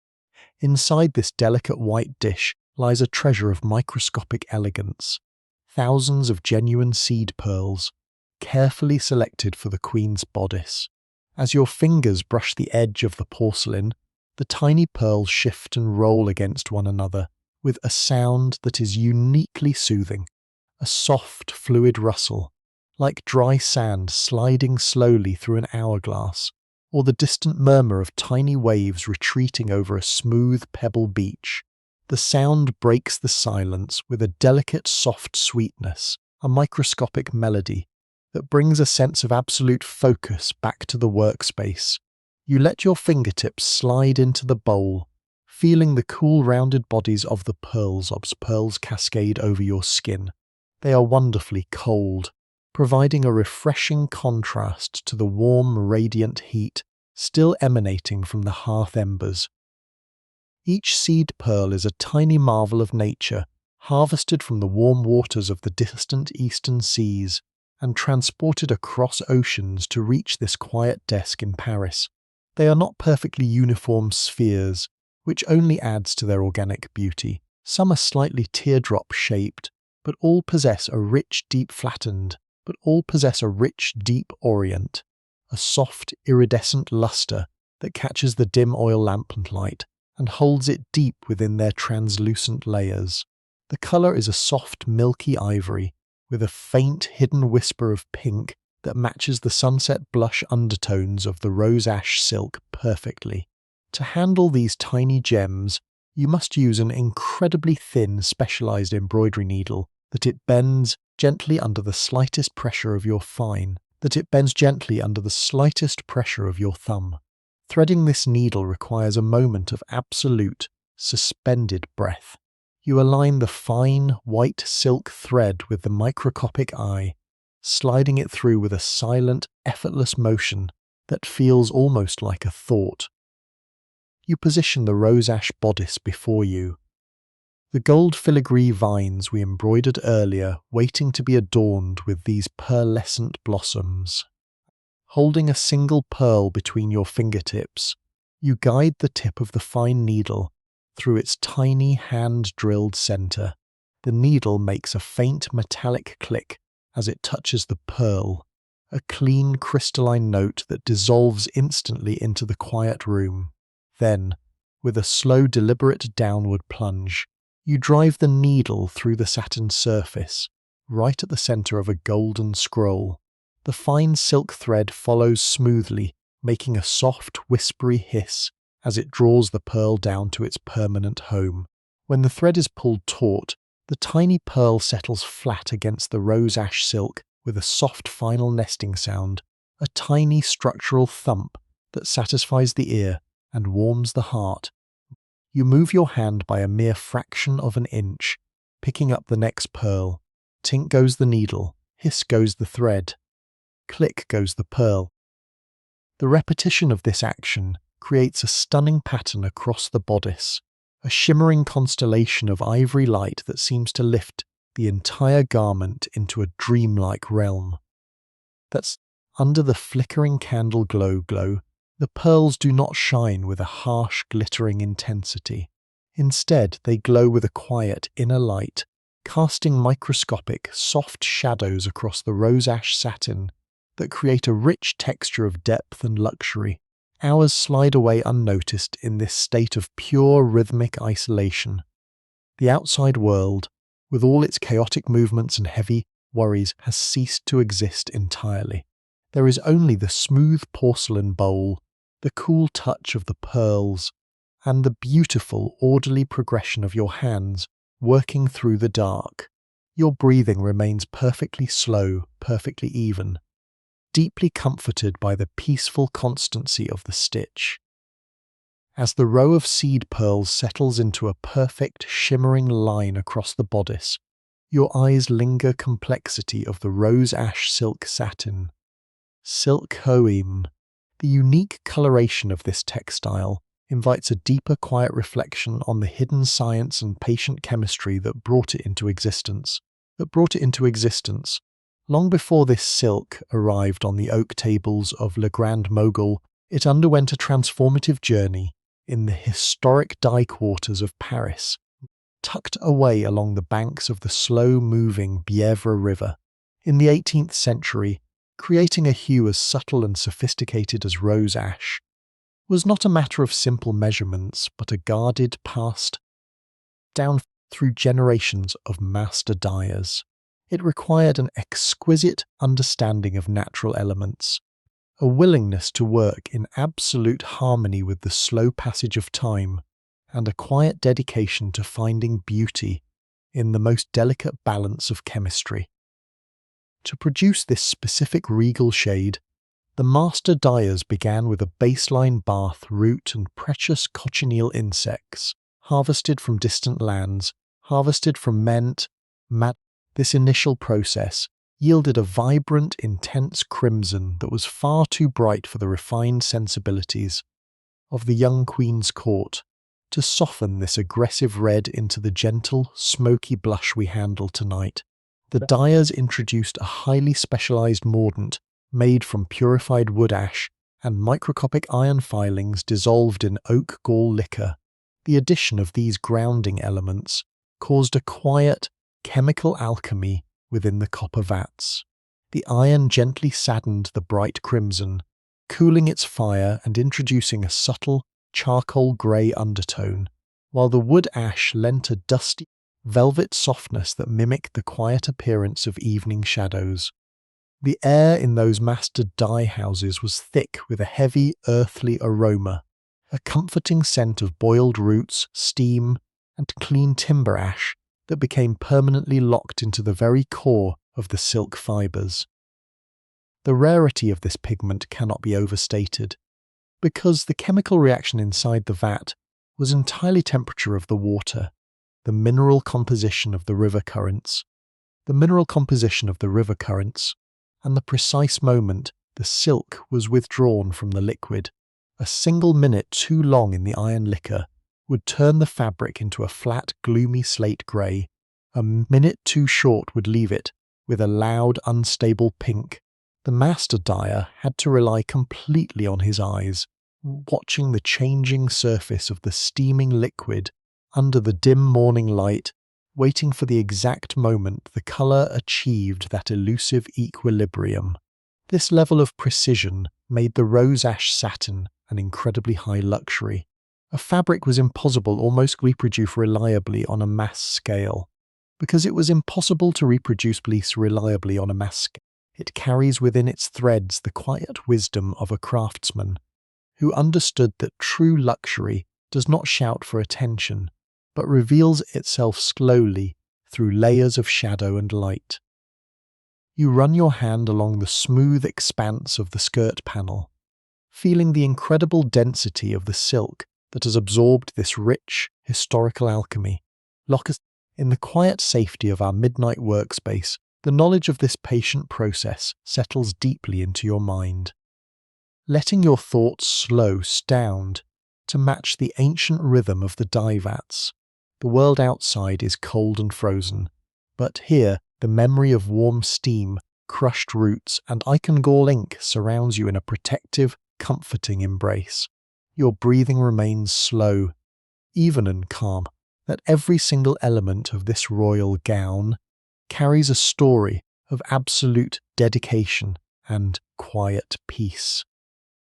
Let us gently slide our hands away from the delicate exterior decoration for its face, turning the heavy bodice over onto its face to focus entirely on its hidden internal architecture. The interior of the bodice is a marvel of quiet discipline, lined completely with the sturdy, unbleached flax linen we prepared during the earlier hours of the evening. Here, stitched with absolute uniformity into the structural lining, are dozens of narrow, parallel vertical channels designed to hold the internal stays. These are the rigid, protective columns that will enforce the flawless, upright posture required of the Queen during the long, exhausting hours of royal court ceremonies. You reach for a small wicker basket containing thin, highly polished strips of refined horn and specialized lightweight whalebone, each piece planed down by hand until it is as smooth and clean as ancient ivory. As you handle these internal stays, they slide against one another with a dry clicking rustle, a private structural sound that belongs solely to the interior world of the garment, entirely hidden from the soft public whisper of the rose ash silk. You select a stay meant for the central front channel, running your thumb down its tapered edge to ensure there are no sharp burrs that could tear through the protective linen lining. The material feels dense, cool, and incredibly grounding in your warm palm, possessing a minute defensive give that will eventually mould itself to the natural warmth of the royal wearer's body. With a slow, deliberate downward pressure, you guide the smooth horn strip into the opening of its dedicated canvas channel. The friction between the polished horn and the starchy flax creates a distinct muffled slide, a slow raspy tuck sound that echoes softly in the quiet room as the stay reaches the very bottom of its pocket, stretching the heavy lining threads perfectly taut. You repeat this action for the neighbouring channels, moving systematically metry from the centre outward to create a flawless, symmetrical cage of support. The mechanical repetition of choosing a piece of horn, checking its smooth surface, and sliding it into place becomes a beautifully soothing loop, slowing your thoughts down to match the unhurried pace of the midnight workshop. This hidden framework dictates the entire physical presence of the monarch, transforming a private individual into a symbol of sovereign authority. In the 18th century, courtly poise, a visual manifestation of an eternal discipline and divine right. The stays do not merely flatten the torso, they gently force the shoulders back and lift the chest, locking the spine into a straight, elegant line that ensures the Queen remains perfectly composed and majestic even under the immense weight of her towering hair and sweeping train. There is a calm, heavy philosophy embedded within this hidden structure, a quiet understanding that public majesty and foundation of absolute rectitude and structural care. Numselwald, the Kulsprid. Inside the quiet safety of our late-night workspace, the rigid requirement of courtly posture dissolves into the gentle, comforting reality of beautiful craftsmanship.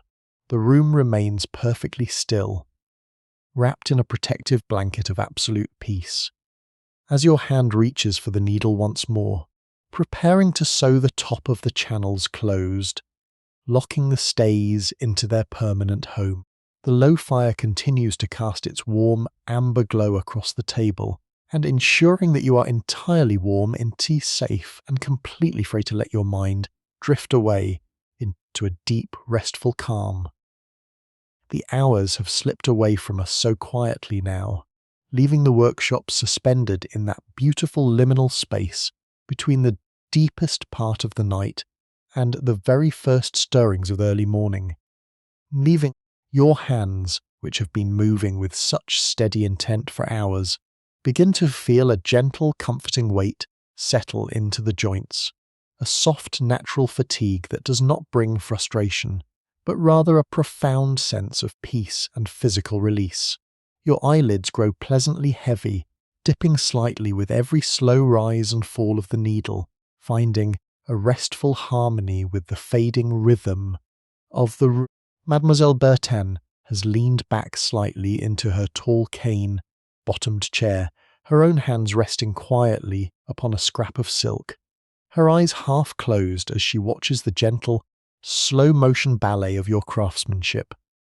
The entire atmosphere of Le Grand Mogol feels thick with the sweet, sleepy satisfaction of a long night's honest labour, where the initial urgency of the royal mandate has completely dissolved into a shared, silent appreciation for the unhurried passage of time.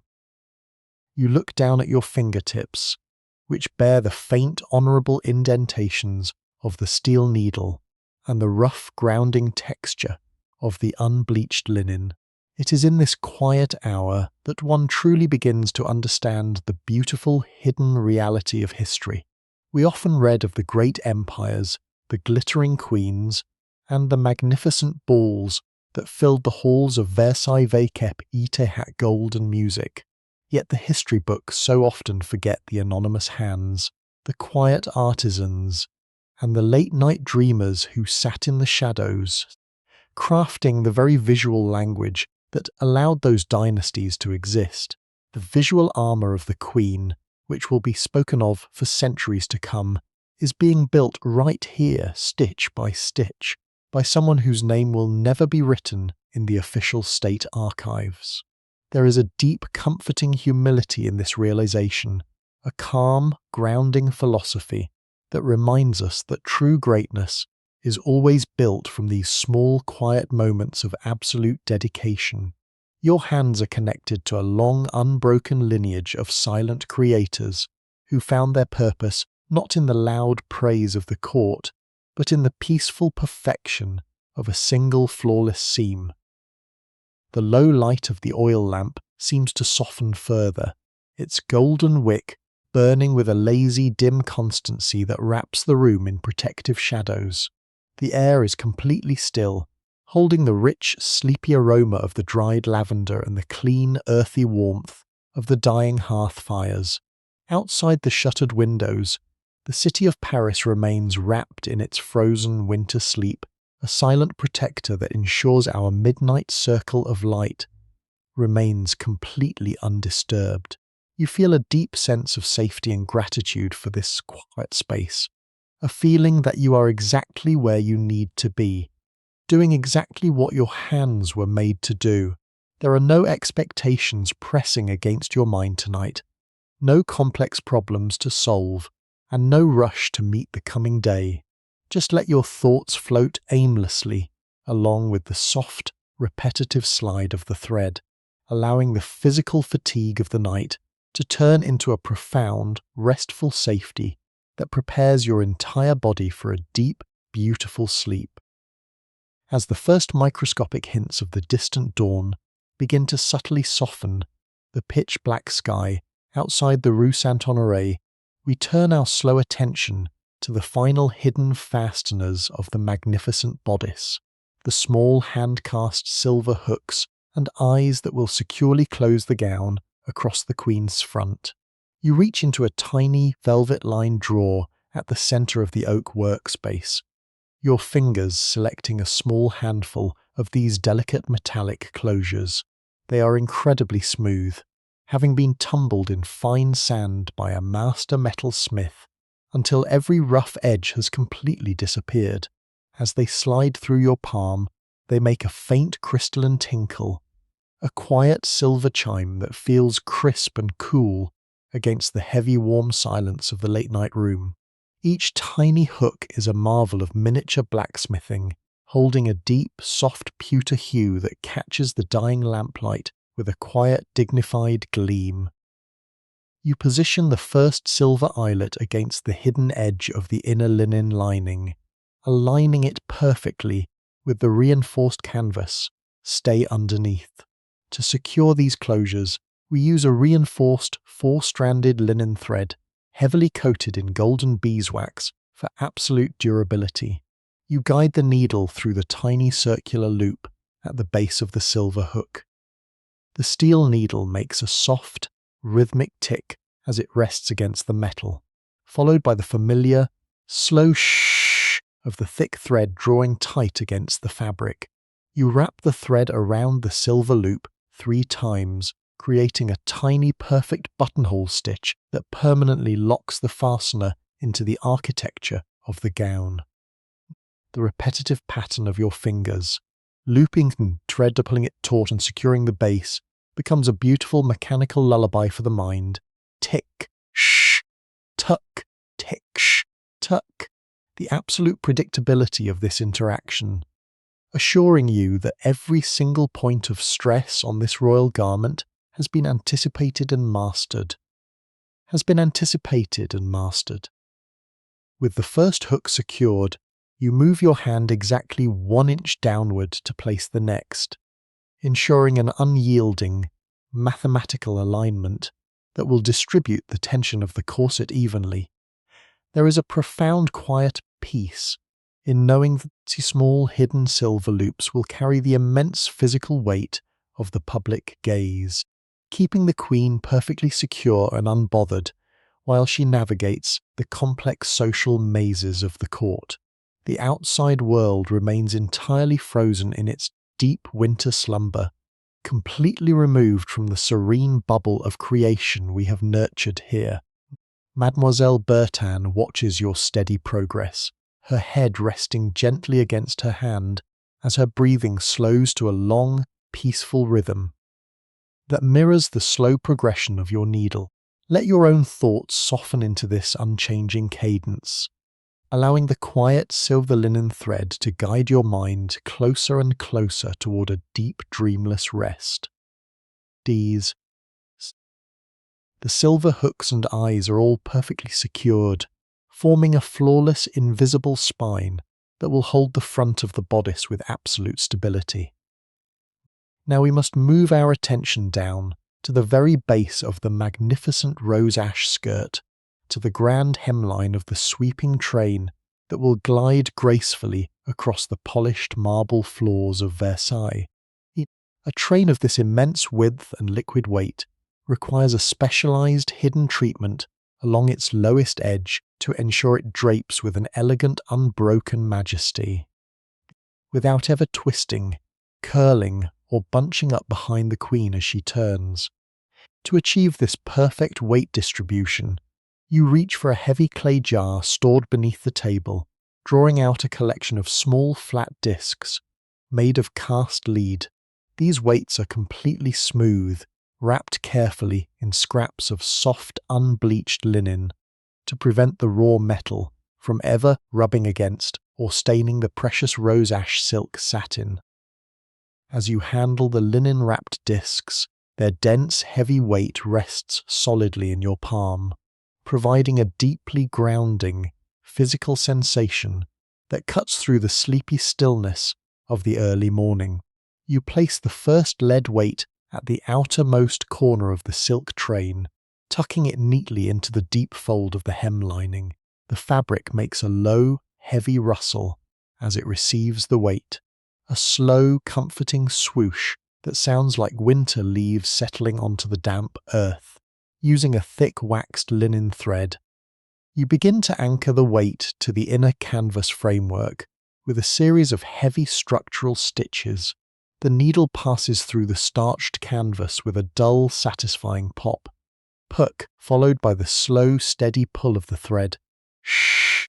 Each stitch is placed with deliberate, unhurried precision, locking the small lead derrière into its permanent hiding place.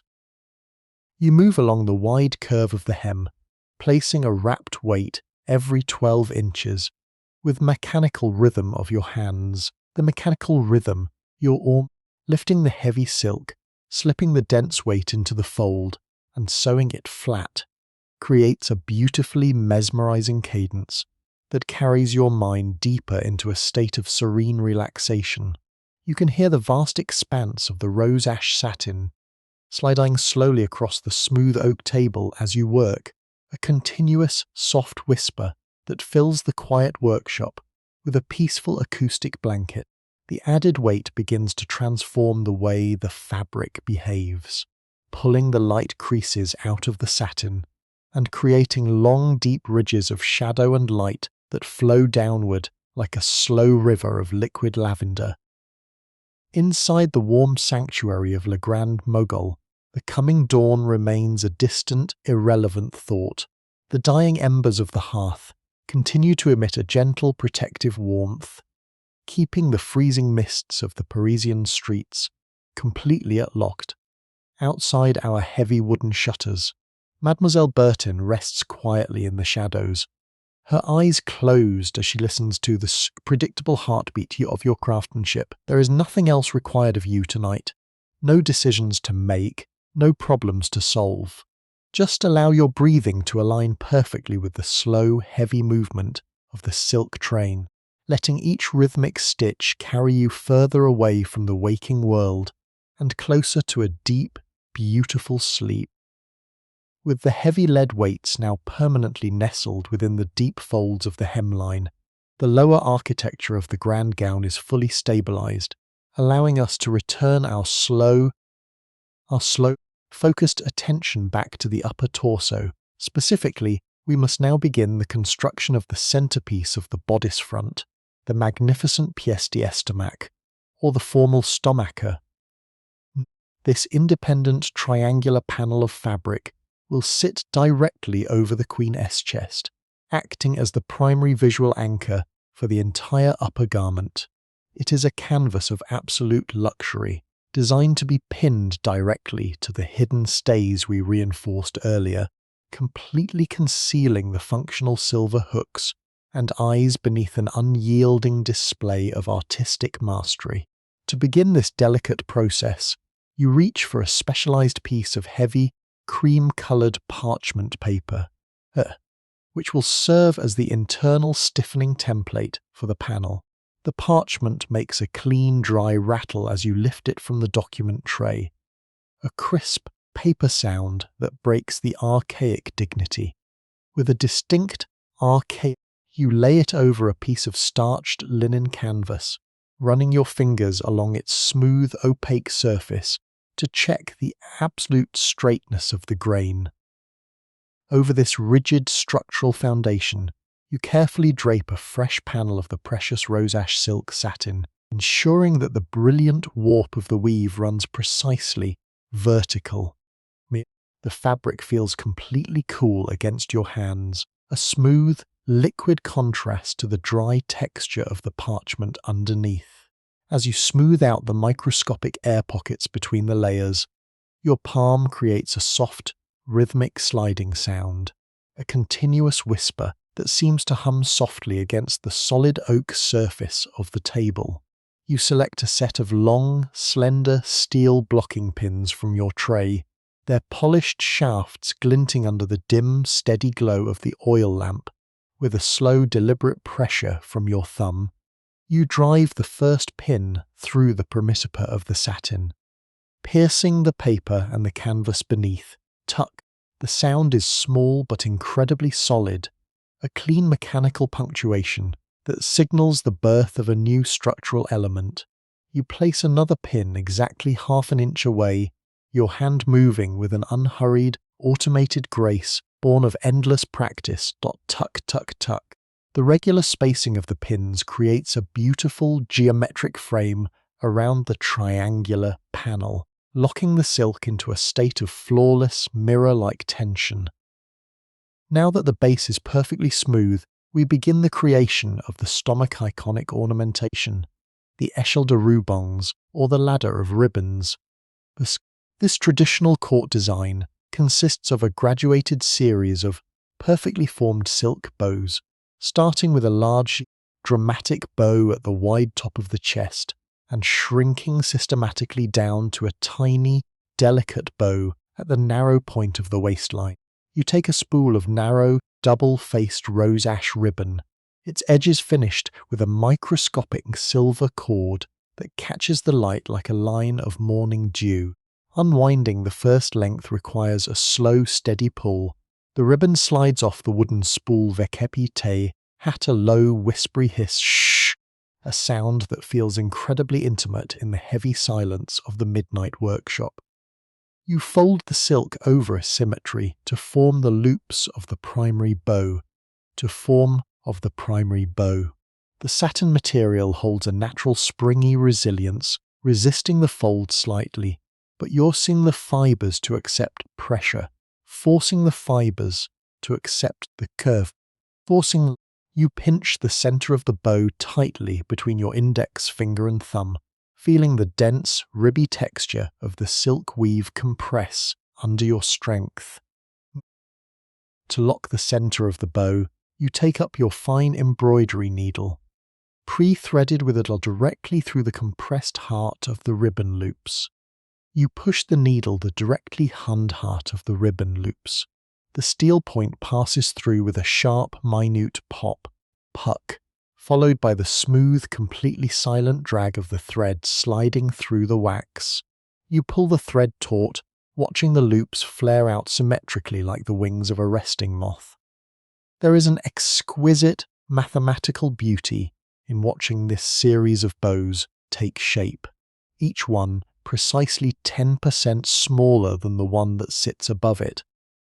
When you arrange them down the central axis of the stomacher panel, they create a stunning illusion of vertical length, a visual trick that will make the Queen's waist appear incredibly small and elegant beneath the towering height of her poof hairstyle. The repetition of this action, measuring the ribbon, folding the loops, piercing the center, executes the knot, becomes a deeply hypnotic exercise, a slow manual loop that completely clears your mind of any remaining thoughts of the outside world. As you work on the third bow in the sequence, the rich historical reality of this specific garment settles back into your consciousness. The pièce d'estimate is not merely a decorative cover. It is a highly public ledger where courtly alliances and royal favour are openly displayed. At Versailles, the Queen will often attach magnificent diamond clusters, known as tatons, to the centre of each ribbon bow. These gems are often personal gifts from foreign monarchs or family heirlooms from the House of Habsburg, and the specific order in which she wears them is scrutinized by the entire court for hidden political meanings. A simple shift of a jewel from the top bow to the bottom bow can trigger days' intense speculation among the diplomats and ministers walking the Hall of Mirrors. Yet here, in the protective darkness of Le Grand Mogol, these heavy global consequences are reduced to the simple, comforting physics of needle and thread.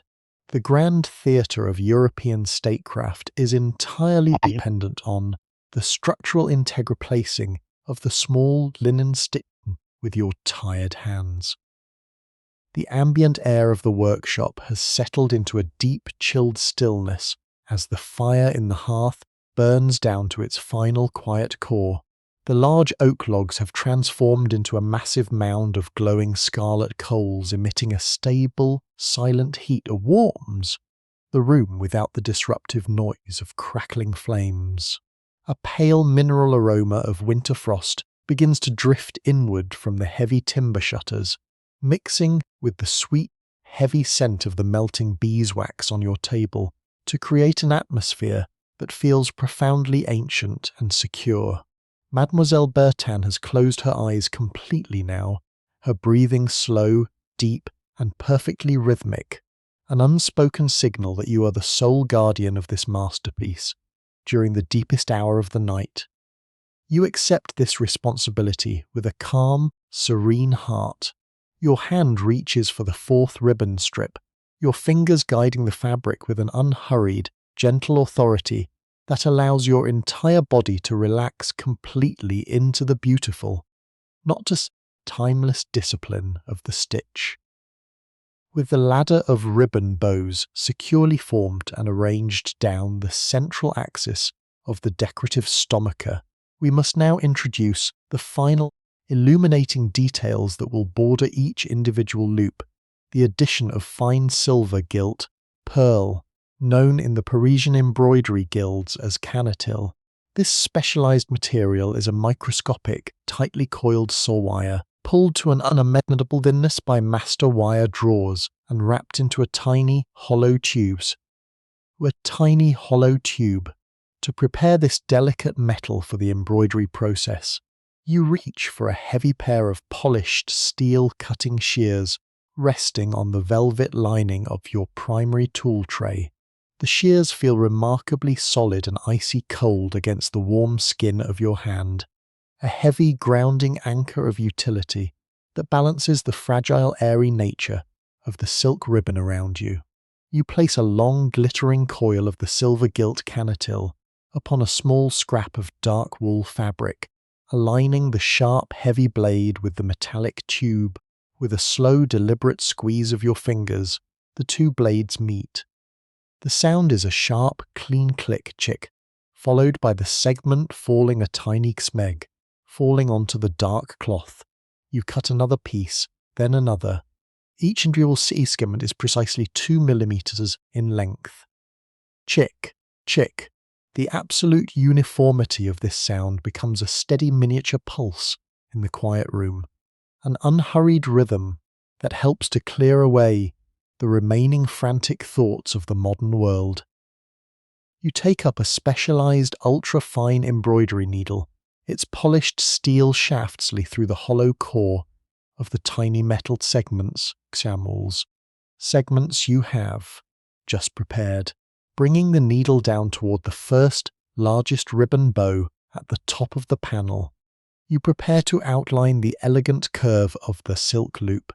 You slide the needle through a single piece of the silver cannetil, the metal making a microscopic scraping sound as it passes over the steel point. Scritch. Then, with a slow, deliberate downward motion, you plunge the needle into the very edge of the rose ash satin ribbon. The fabric resists for a fraction of a breath before allowing the fine silk thread to follow. Puck! As the thread is drawn completely tight, the tiny coiled spring of silver is pulled flat against the silk, forming a miniature, shimmering bead of pure metal that catches the golden light of the oil lamp. You repeat this process, placing each silver segment end to end along the entire perimeter of the ribbon bow. The movement of your hands is completely automated now, a graceful slow motion cycle and no analytical decisions. Chick goes the shears, scritch goes the needle, puck goes the fabric, shh goes the thread. Each tiny stitch adds a crisp metallic border that frames the soft silk, creating a striking contrast of textures that will look absolutely mesmerizing under the grand glass chandeliers of the Versailles ballroom. As you work your way down to the smaller bows near the base of the triangle, your mind naturally wanders into a quiet, peaceful contemplation of the incredible human networks required to produce these luxury materials. The precious gold and silver threads we are handling tonight were not created in a simple factory.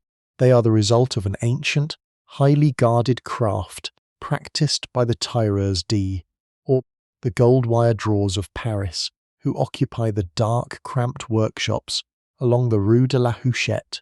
These master artisans begin with a solid bar of silver. Verkep roapé it carefully in thick sheets of pure gold leaf, and then force it through a series of successively smaller holes drilled into genuine diamonds and rubies.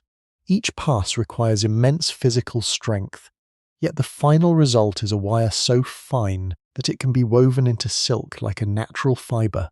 The silk itself was cultivated by peasant families in the sunny valleys of the Piedmont, spun by young women in mountain villages, and dyed in the steaming copper vats of Lyon before finally arriving here under your needle in the heart of Paris. There is a profound sense of historical weight in this realization, a quiet understanding that the magnificent gown worn by the Queen is a physical manifestation of thousand by a shared commitment lives, all connected by a shared commitment to an absolute, unyielding standard of beauty. The atmosphere inside Le Grand Mogol has reached its deepest point of nocturnal serenity as the earliest invisible shifts of the morning twilight begin to occur far beyond our heavy wooden shutters. The internal world of our workshop remains completely unchanged, a safe, warm sanctuary locked within a permanent bubble of golden lamplight. The great fire in the hearth has burned down to a magnificent mountain of glowing scarlet charcoal, emitting a deep, radiant warmth that wraps around your body like a tiv blanket. Blacken. The faint, earthy aroma of the cooling wood ash mixes with the sweet, clean scent of the melting beeswax and the sharp, metallic tang of the silver threads, creating a familiar soundscape of fragrance that tells your mind it is finally safe to slow down. Mademoiselle Bertin remains perfectly still in her high-backed chair, her breathing slow, deep, and beautifully rhythmic, a silent metronome that encourages your own heart rate to settle into an even calmer state. Your hands move with an unhurried, gentle authority, entirely from the frantic pressures of the waking world. Just allow your thoughts to drift away along the shimmering silver paths of the canatil, letting each slow stitch carry you closer and closer to a deep, beautiful, and completely peaceful rest.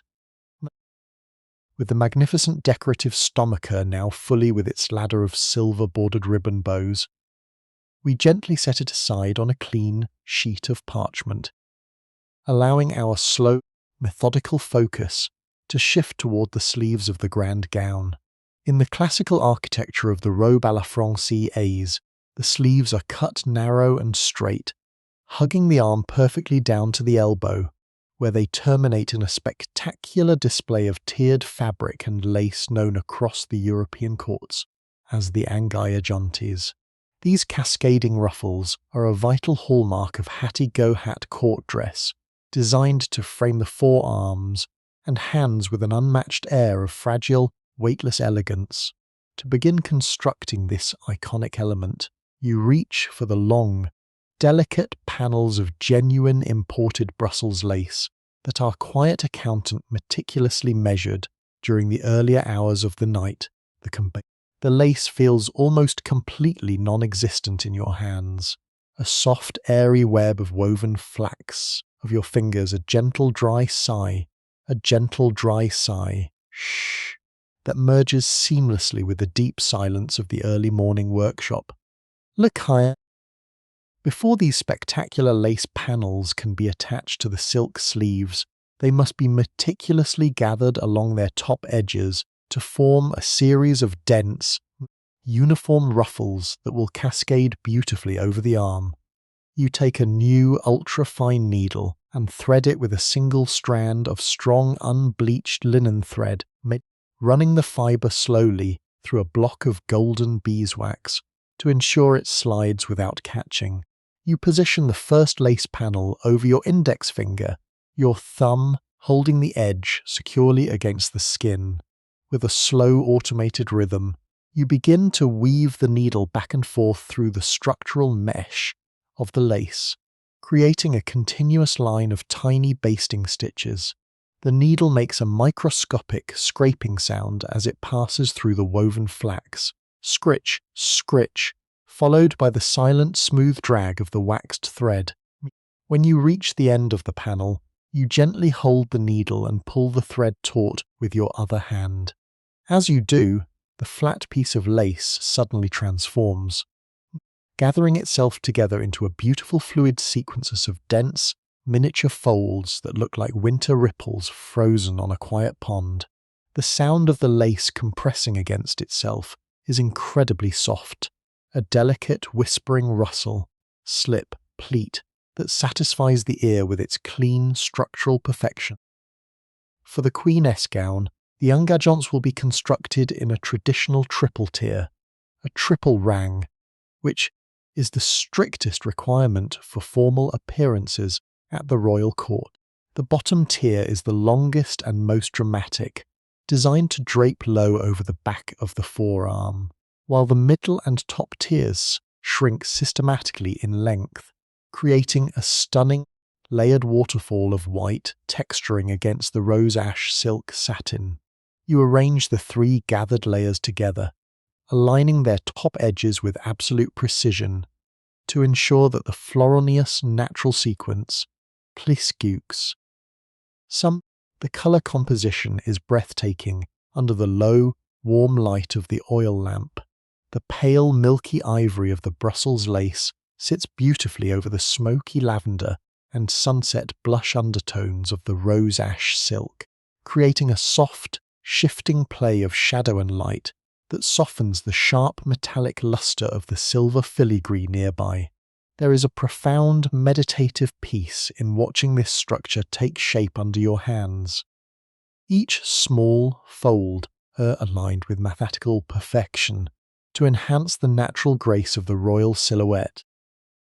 The historical significance of these cascading ruffles is deeply tied to the elaborate social etiquette of the 18th century. At Versailles, a lady's arms are constantly on display. Whether she is gesturing gracefully during a court conversation, presenting her hand to be kissed by a visiting diplomat, or managing the complex silent language of her hand-carved ivory fan, the engagements are designed to amplify these movements, catching the low air currents of the grand ballrooms and floating around the wrists like a soft, diffused cloud of white mist.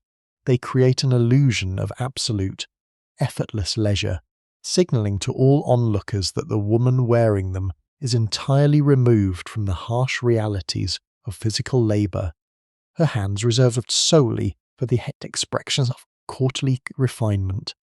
To carry these ruffles properly requires a distinct learned posture, a slow deliberate extension of the forearm that allows the lace to unfurl with a majestic, unhurried grace. Yet here, far from the critical eyes of the courtiers, that grand theatricality is distilled, comforting reality of hand-sewn of our hand-sewn stitches. The visual power of the monarchy is being quietly built out of nothing more than thread patience and the slow passage of time. You begin the delicate process of permanently whip-stitching the gathered lace tiers to the interior linen lining of the silk sleeve cuff. The needle passes through the starched linen with a clear, rhythmic pop, puck, followed by the soft liquid slide of the thread. Shh! as it anchors the lace securely into place. Your hand moves in a continuous hypnotic loop, lifting the needle, piercing the fabric, drawing the thread and checking the tension, a slow mechanical pulse that guides your mind further away from the waking world and deeper into a state of absolute serenity. Puck, shh, click. The absolute predictability of this manual work creates a beautiful sanctuary for your thoughts, clearing away any remaining mental fatigue and replacing it with a deep, grounding calm. The environment inside Le Grand Mogol has grown incredibly quiet as the night reaches its absolute end. The large fire in the hearth has settled into a peaceful, motionless bed of deep crimson embers, throwing a soft, steady warmth across the oak table that keeps the freezing winter mists of Paris entirely locked outside our heavy timber shutters. A clean, soothing aroma of old wood, cooling ash and sweet melting beeswax fills the air, creating a familiar sensory blanket that tells your body it is finally safe to rest. Mademoiselle Bertin remains completely still in her high-backed chair, her eyes closed as her breathing moves in a long, slow, and perfectly even cadence. You are completely safe, completely protected, and entirely free to let your mind drift away along the soft, white waves of the Brussels lace, allowing each rhythmic stitch to carry you closer and closer to a deep, beautiful, and completely peaceful sleep. With the intricate triple-tiered Brussels lace engagements now beautifully secured to the sleeve cuffs, the upper structure of our royal garment is rapidly nearing completion. Now, we must shift our slow, methodical focus toward the vast expanse of the main overskirt, the flowing manteau, and the matching petticoat beneath it. To prepare for the final assembly of these grand lower sections, you reach across the wide oak workstation to gather the long, continuous panels of rose ash silk satin that will frame the front opening of the gown. This particular phase of construction requires the application of the falbalas, or the traditional furbelows. These are wide, gathered strips of the matching silk satin that are stitched in a fluid, serpentine zigzag pattern down the entire length of the skirt front, from the narrow waistline all the way to the weighted hemline.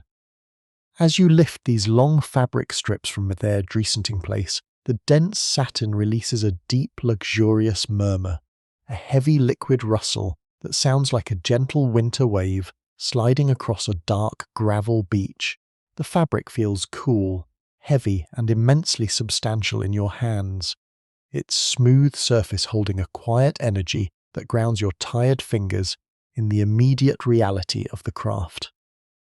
You spread the massive panel of the overskirt flat across the polished wood of the table, letting the fabric extend all the way to the edges of the workspace. Under the dim, steady glow of the oil lamp, the wide expanse of satin looks like a quiet, undulating river of pink blush and smoky lavender, the deep folds catching the ambient light and casting soft shadows that stretch toward the far corners of the room. To guide the path of the serpentine furbelows with absolute mathematical precision, you reach for a small piece of tailored tailor's chalk, carved from pure compressed white mineral. The chalk feels dry, powdery, and slightly cool against your fingertips, a stark tactile contrast to the slick, glossy texture of the silk satin. You lean forward slightly, your breathing slow and even, and begin to trace a gentle waving guideline along the edge of the silk panel. The sound of the chalk sliding across the dense weave is an incredibly soothing whisper. Scritch, whish, scritch, whish, scritch, that repeats at regular intervals as your hand moves down the length of the skirt. The white line emerges softly against the rose ash background, a perfect, elegant path that will dictate the placement of our next decorative layers. Now you take up a long strip of the pre-cut silk trim, which will form the body of the furbelow itself. Following the chalk path you have just drawn, You begin the slow process of pinning the fabric into a series of dense, alternating box pleats. Using your thumb and index finger, you pinch the silk every itself to create a beautiful three-dimensional wave that rises up from the flat surface of the skirt. Not to hold these folds in place before sewing, you reach for a shallow wooden dish filled ver hat large brass assembly pins. The pins make a soft metallic tinkle as you stir them with your fingers, a clear, crystalline melody that breaks the silence of the early morning with a delicate sweetness. You slide the first brass pin through the center of the folded silk, piercing the heavy satin panel beneath. The point passes through with a muted satin click against the oak wood. Tick, followed by the tiny metallic ring of the pin head settling flat against the fabric. You repeat this action systematically, moving your hand with an unhurried automated precision. Fold the silk, reach for a pin, tick, reach for a pin, tick. The repetitive cadence becomes a gentle manual loop, a rhythmic metronome that clears away any remaining analytical thoughts and helps your mind settle deeper into a state of serene relaxation. As you complete the first yard of the serpentine furbelow, your thoughts drift naturally toward the brilliant visual strategy behind Rose Bertin's revolutionary design choices. In the world of the 18th century court, a flat, unadorned skirt is considered dull and lifeless, completely incapable of capturing the imagination of a sophisticated audience. By introducing these winding dimensional falbalas, the dressmaker creates a dynamic illusion of constant, fluid motion.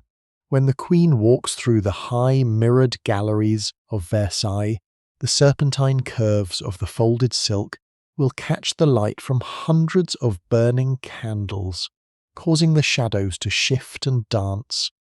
Within the ridges of the fabric, the gown will appear to ripple and breathe with every slow step she takes, transforming a heavy, structural garment into a living sculpture of light and movement.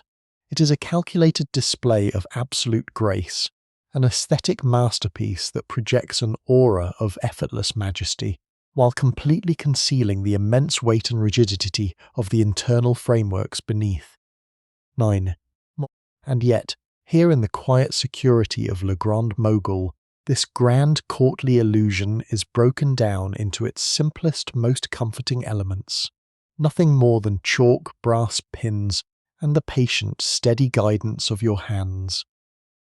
You take up your long assembly needle, pre-threaded with a double strand of strong, waxed rose-ash silk thread, and begin to permanently secure the pleated furbelow along the chalk line. The needle passes through the double layers of dense satin verre at a deep rhythmic pop, puck, followed by the long smooth slide of the waxed fibre drawing tight. Shh! Your entire upper body relaxes into the familiar unchanging cadence of the stitch. Puck, sh, tick, puck, sh, tick. The absolute predictability of this manual loop creates a beautiful, protective sanctuary for your mind, allowing the exhaustion of the long night to transform into a profound sense of safety and inner peace. The environment inside the workshop has grown incredibly still as the early morning hours deepen toward the dawn. The great fire in the hearth has burned down completely to a magnificent, motionless bed of glowing scarlet charcoal, emitting a deep, radiant warmth that cradles your shoulders like a heavy wool cloak, a clean, soothing aroma of old timber, cooling ash, and sweet familiar sensory blanket that tells your body it is finally it is finally safe to let go of the day. Mademoiselle Bertin remains perfectly silent in her tall cane chair, her head bowed slightly as her breathing moves in a long, slow, and perfectly even rhythm that mirrors the steady progression of your needle. There are no deadlines pressing against your thoughts tonight, no complex problems left to solve.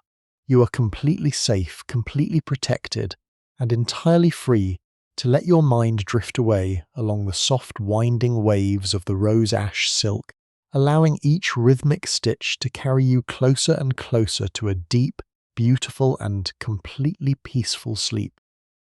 With the serpentine furbelows gracefully anchored down the sweeping length of the overskirt, our hands now move toward the final chepics that will intertwine waves. With the silk, the delicate garlands of artificial winter blossoms and fine silk gauze known as gaze de soie. In the late 18th century, Mademoiselle Bertin revolutionized gold embroidery with these light, lifelike floral arrangements, creating a poetic, naturalistic aesthetic that perfectly captures the changing tastes of the young queen.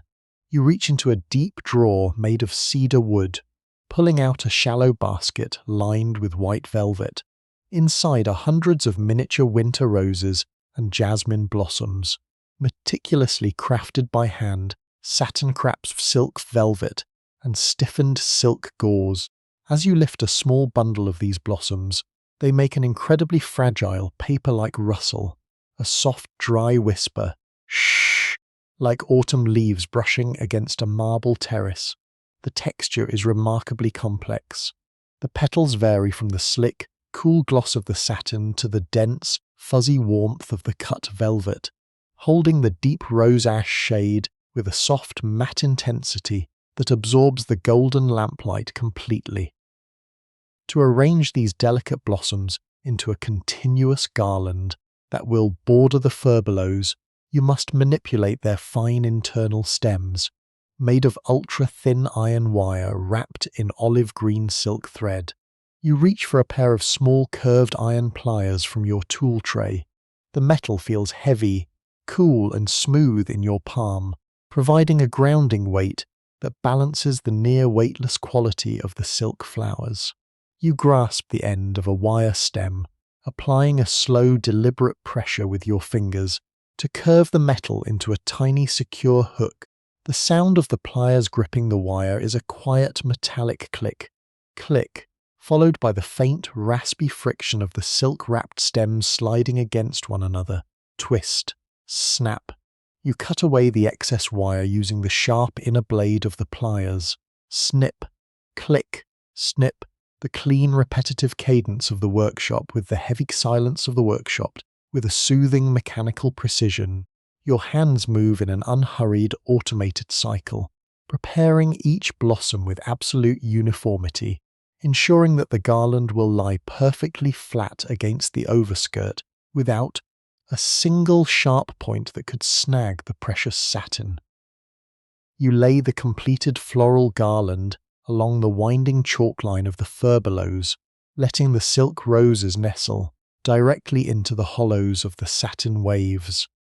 The visual effect is stunning under the low, warm light of the oil lamp.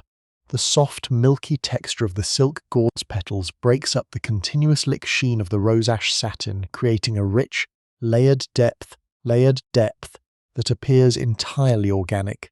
You take up your fine embroidery needle, threaded with a single strand of strong baked linen thread, pushing the needle through the silk-wrapped wire stem, and the heavy satin panel beneath requires a steady, firm pressure. The steel point passes through with a deep, muffled pop, puck, followed by the long, smooth slide of the waxed thread. Shh! As the thread draws tight, the tiny wire hook is pulled flat against the canvas lining, anchoring the blossom into its permanent home. You move your hand precisely 2 inches down the vine. Puck, shh, click. The repetition of this action creates a fills your consciousness. War, clearing away any lingering worries and allowing your mind to rest entirely within the physical geometry of the stitch. As you anchor the 4th cluster of winter jasmine, your thoughts reflect on the Queen's profound love for natural motifs, a preference that is beginning to reshape the entire cultural landscape of France. Not so, Marie Antoinette finds a deep personal sanctuary away from the suffocating etiquette of the main court by immersing herself in the world of flowers. though her famous rustic retreat at the Petit Trianon is only in its earliest stages of planning. In this winter of Mont-Bay Lam, her passion for botanical elegance is already fully present in the garments she commissions from Le Grand Mogol. By choosing these delicate handmade silk blossoms over the heavy oppressive gems of the older generation, she is making a quiet poetic statement about simplicity, youth, and a return to nature. This preference has triggered a massive obsession throughout Paris, with aristocratic ladies spending fortunes on artificial floral arrangements for their towering hair-sketched grand gowns. Yet, while the court treats these flowers as symbols of fleeting novelty, here in the darkness of the workshop, they are treated with the deep, enduring respect of true craftsmanship. The Queen-S poetic vision is being transformed into a permanent historical reality through nothing more than your quiet patience and steady needle. The environment inside Le Grand Mogol has entered a state of absolute motionless tranquility. The final hours of dissolve completely into the coming dawn. The great fire in the hearth has burned down to a magnificent silent bed of deep crimson coals, throwing a soft ambient warmth across the oak table that keeps the freezing winter mists completely locked outside our heavy wooden shutters. A clean, soothing aroma of old wood, cooling ash and sweet melting beeswax fills the room, creating a familiar sensory blanket that cradles your tired shoulders and tells your body it is safe to surrender to the night. Mademoiselle Bertin remains perfectly still in her high-backed chair, her head resting gently against the velvet cushion as her breathing perfectly even cadence. Le Reinem of Sophie, a silent, comforting heartbeat that encourages your own spirit to slow down. There are no deadlines left to meet, no complex decisions left to make. You are completely safe, completely protected, and entirely free to let your thoughts float away along the soft winding garlands of silk blossoms, allowing each rhythmic stitch to carry you closer and closer to a deep, beautiful, and completely peaceful rest.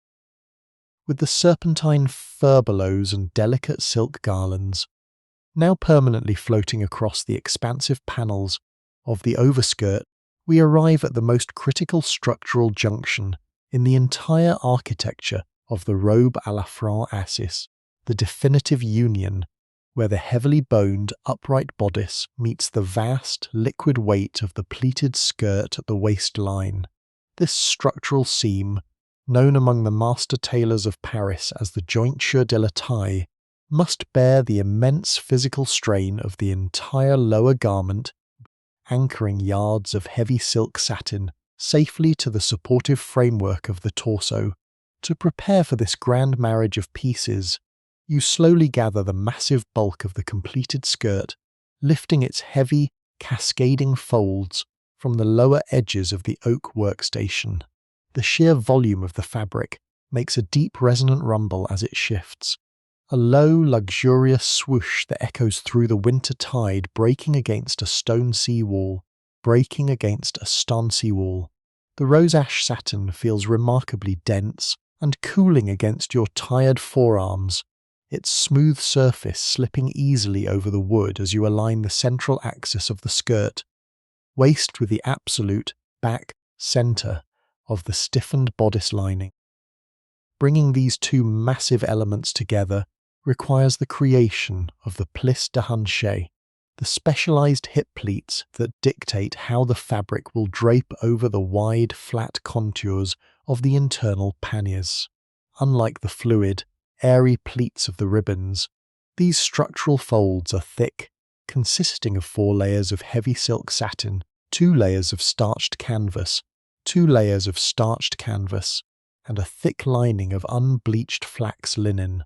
You use your fingers to press the fabric down into a deep double box pleat right over the hip curve, applying the full weight of your palm to flatten the stubborn layers against the oak table.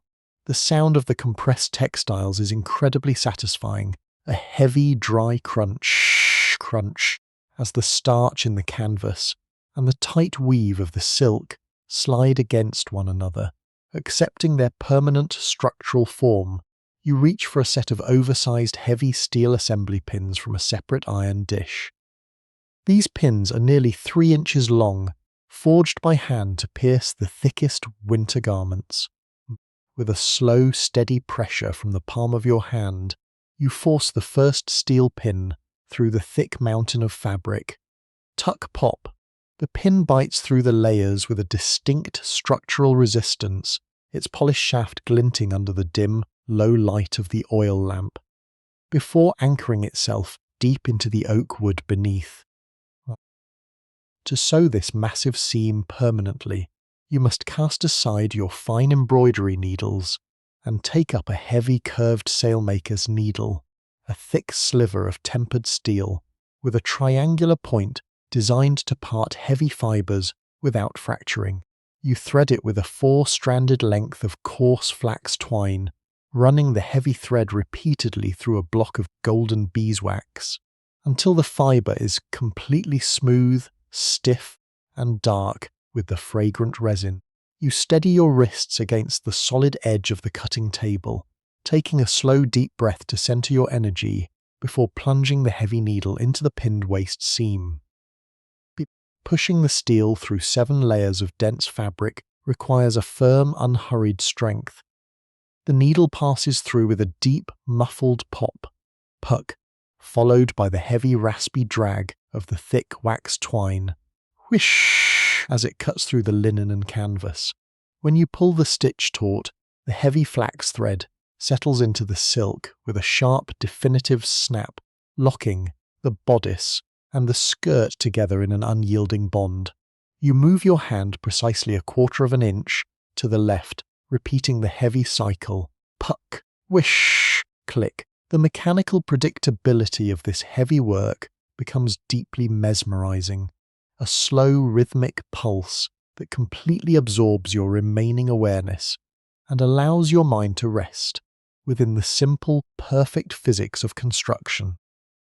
There is an immense historical gravity embedded within this specific waistline seam, for when the Queen stands before the assembled court at Versailles, the entire visual harmony of her presence depends on the absolute symmetry of this single line.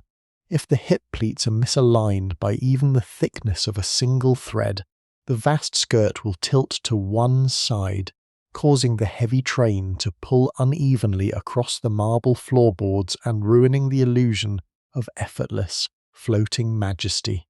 During the grand public ritual of la toilette, where the Queen is dressed in stages, before dozens of high-ranking aristocratic onlookers, her ladies-in-waiting will pull the bodice tight around her ribs, checking the absolute straightness of this waistline against the vertical mirrors of her private apartments. A flawless alignment projects an aura of absolute internal discipline and sovereign authority, signalling to the critical eyes of the courtiers that the monarch is in complete serene control of her physical form. Yet here, in the protective shadows of le Grand Mogol, that intense political theatre is stripped away, leaving only the beautiful, comforting reality of honest labour. The structural spine of the monarchy is being built out of nothing more than wax, flax twine, and the slow, patient movements of your hands. The environment inside the workshop has transitioned into that beautiful suspended hour where the deepest night begins to touch. The very edge of the blue morning twilight. Outside our heavy timber shutters, the pitch-black sky of Paris is beginning to soften into a pale velvet charcoal, yet the internal world of our atelier remains entirely locked within its safe, mild, warm perimeter of golden lamplight. The great fire in the hearth has burned down to a magnificent silence of glowing scarlet embers, emitting a deep, radiant warmth that cradles walls, your tired shoulders like a heavy wool blanket.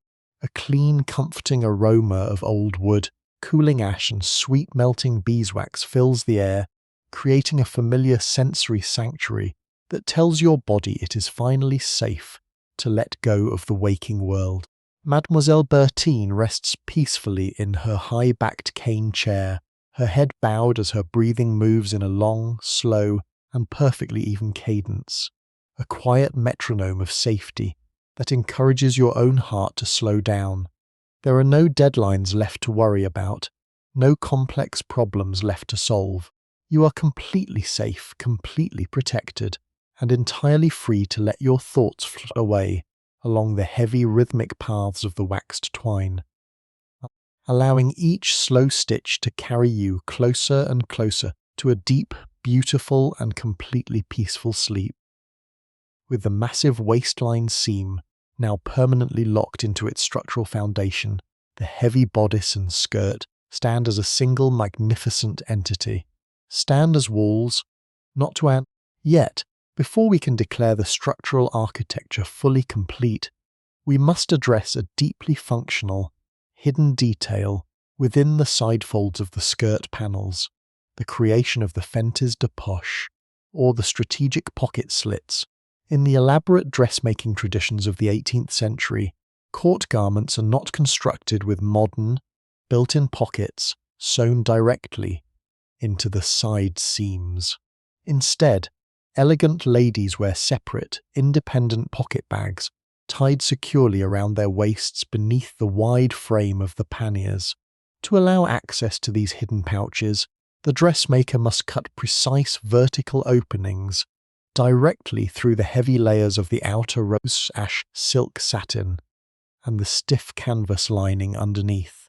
You reach toward the center of the oak table, your fingers sliding into the velvet compartment of your tool tray to retrieve a pair of specialized, slender buttonhole scissors. The small scissors feel remarkably light and delicate compared to the heavy sailmaker Can's needle you just retired. Their polished steel blades cool and sharp against your skin, offering a precise instrument for this intrusive surgical cut into the pristine textile. You carefully locate the exact vertical fold where the skirt fabric drapes over the outer edge of the left pannier hip, ensuring that the opening will sit in a perfectly natural, accessible position for the Queen's hand.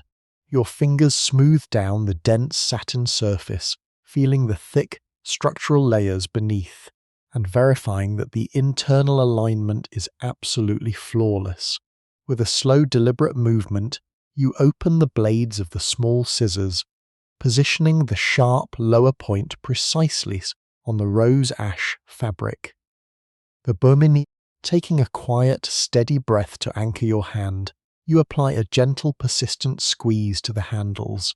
The sound of the blades parting the dense silk weave is uniquely crisp and clean, a sharp, miniature snip crunch, as the cold steel bites through the satin fibers, followed by a duller, starchy pop as it slices through the inner canvas lining.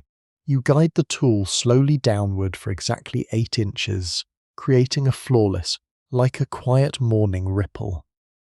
That part the fabric, the raw edges of the cut silk pull away from each other slightly, revealing the pale, unbleached flax of the structural lining inside, and releasing a faint, starchy aroma of dressing and finished textile into the still air. To prevent these newly cut edges from fraying under the constant friction of the Queen's hand during long court functions, you must meticulously bind the entire perimeter of the slit.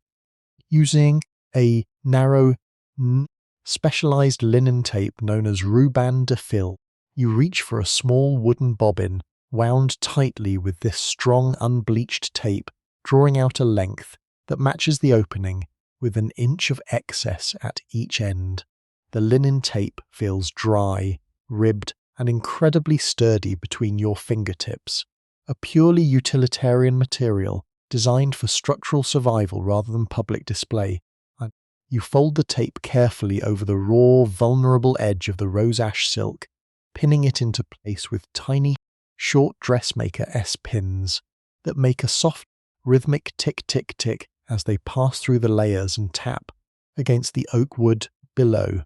You take up a fine sewing needle, threaded with a single strand of heavily waxed linen thread, and begin the slow process of whip-stitching the binding to the slit.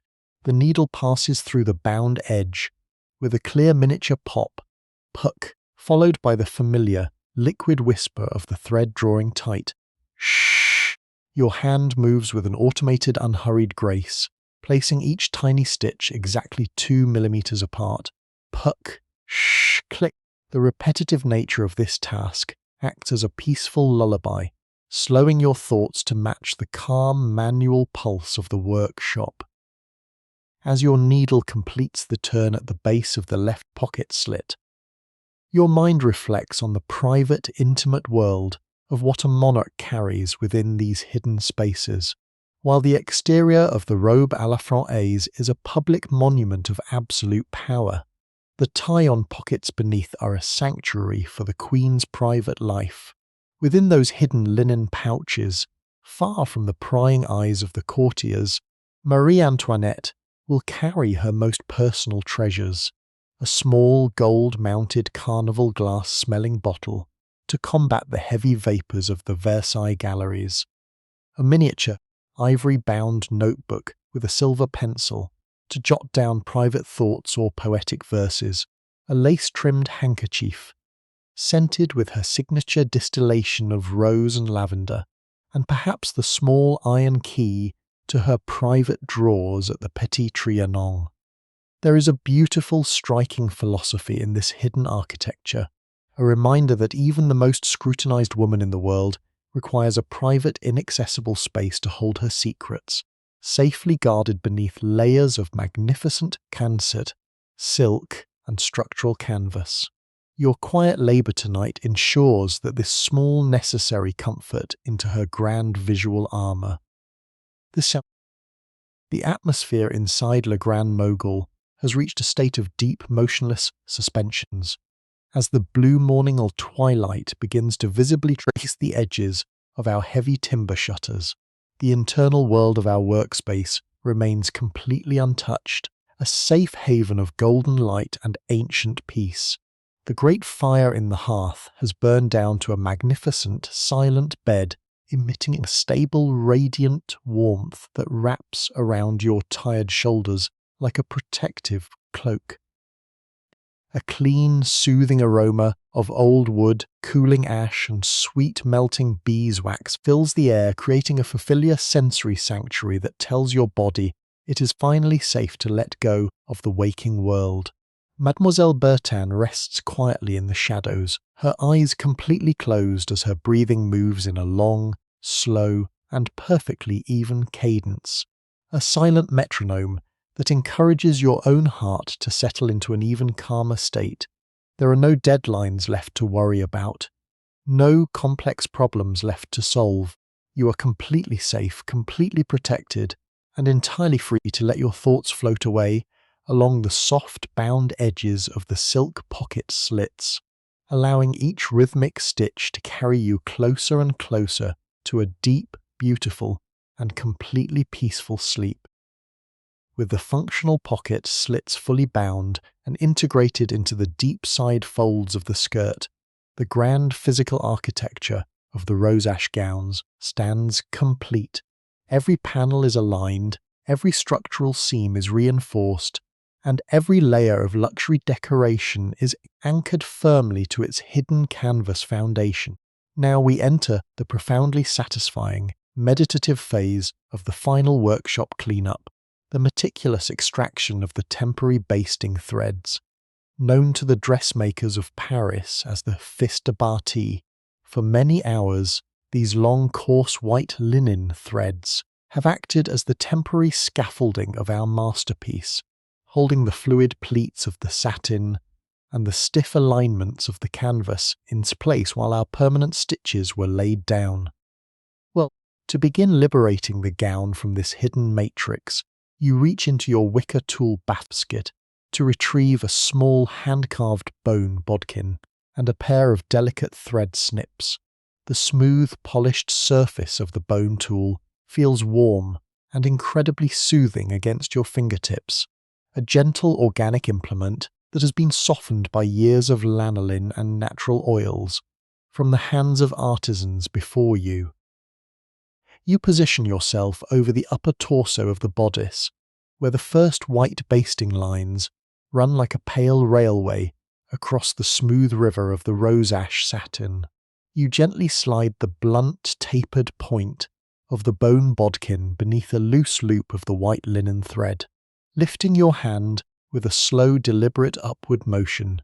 The sound of the starched thread lifting away from the silk weave is a minute, crips, whisper, scritch, followed by the clean, dry snip of your silver shears as you part the loop.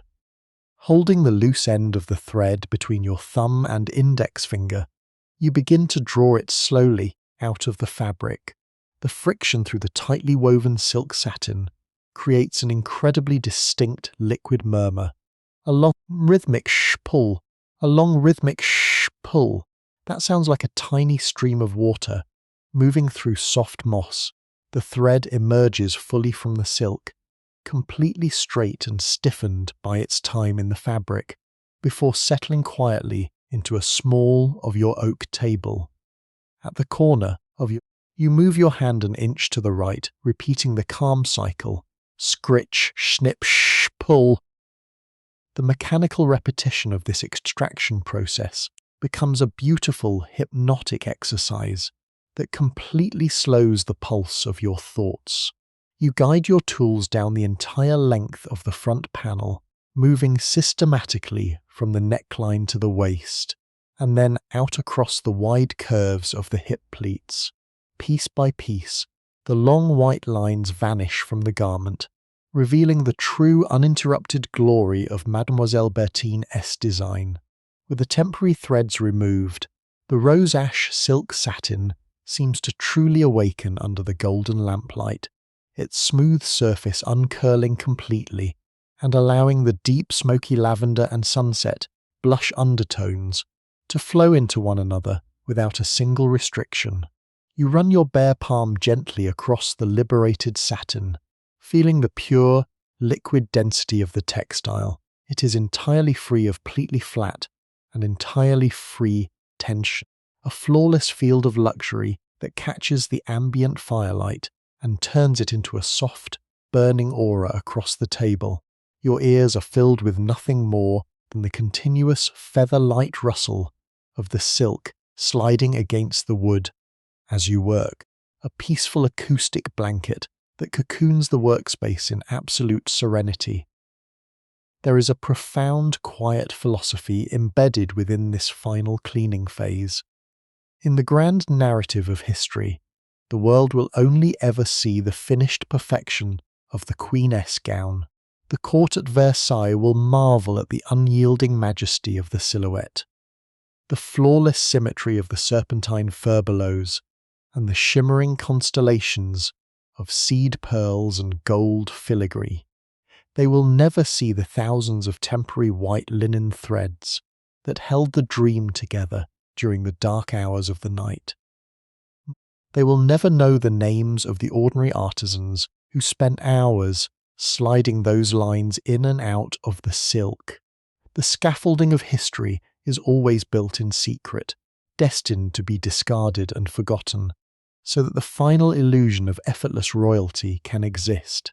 Yet here, in the immediate reality of your hands, there is a deep sense of honour and pride in managing this hidden transition. You gather the pile of extracted white threads, their tangled fibres looking like a soft cloud of winter frost, and place them gently into a wastebasket, clearing the stage so that your permanent artistry can shine with absolute clarity. The environment inside Le Grand Mogol has grown entirely still as the midnight world prepares to hand its keys over to the coming winter morning. Outside the heavy wooden shutters, the frozen mists of Paris are beginning to catch the first invisible vibrations of the blue dawn, yet the internal sanctuary of our workshop remains completely locked within a permanent bubble of warmth and protection. The great fire in the hearth has reduced itself to a low, solid fortress of glowing crimson embers, emitting a deep, silent heat that cradles your tired shoulders like a heavy wool cloak, with a clean, comforting aroma of old oak wood, cooling timber ash, and sweet melting beeswax fills the air, creating a familiar sensory sanctuary that tells your entire body it is finally safe to let go of the day. Mademoiselle Bertin rests peacefully in her high-backed cane chair, her eyes completely closed, her breathing moving in a long, slow, and perfectly even cadence, a quiet metronome of safety that encourages your own spirit to slow down. There are no deadlines left to worry about tonight, no complex problems left to solve. The gown is nearly ready, and your hands have done their beautiful duty. You are completely safe, completely protected, and entirely free to let your mind drift away along the smooth, unbroken paths of the rose ash silk, allowing each slow, rhythmic movement of your hands to carry you closer and closer to a deep, beautiful, and completely peaceful sleep. The final white basting thread has been cleared away, leaving the magnificent rose ash gown completely unburdened and pristine upon the vast oak cutting table. We have arrived at the absolute summit of our long, nocturnal journey. Part 35, the definitive completion of a royal masterpiece. For a few long, profoundly quiet minutes, the workshop stands in a state of reverent, breathless adoration. The finished garment lies before us like a living monument of fabric and light, a breathtaking synthesis of structure, chemistry, and artistic devotion. Under the final lazy flickers of the oil lamp, the unique rose ash silk satin exhibits a mesmerizing liquid depth, the smoky lavender tones melting into warm sunset blush, highlights within the deep valleys of the skirt folds. The gold and silver filigree vines seem to pulse with a quiet antique luster, while the thousands of ivory seed pearls glow with a soft, internal radiance that mimics the first pale frost of a winter morning. Every element we have painstakingly constructed over the hours.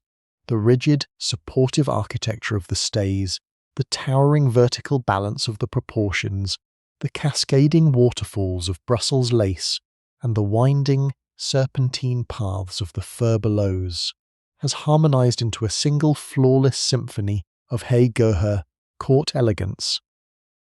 Mademoiselle Rose Bertin slowly opens her eyes, rising from her tall cane chair with a serene, majestic grace that signals the end of our silent vigil. She steps forward into the dim circle of lamplight, her fingers hovering just a fraction of an inch above the completed bodice. She does not touch the silk, for her eyes, trained by years of absolute dominance of Europe, can instantly read the structural perfection of Europe, can instantly read the strection of your craftsmanship. She looks over at you with a deep, emotional smile, a silent, profound validation that carries the weight of a royal decree.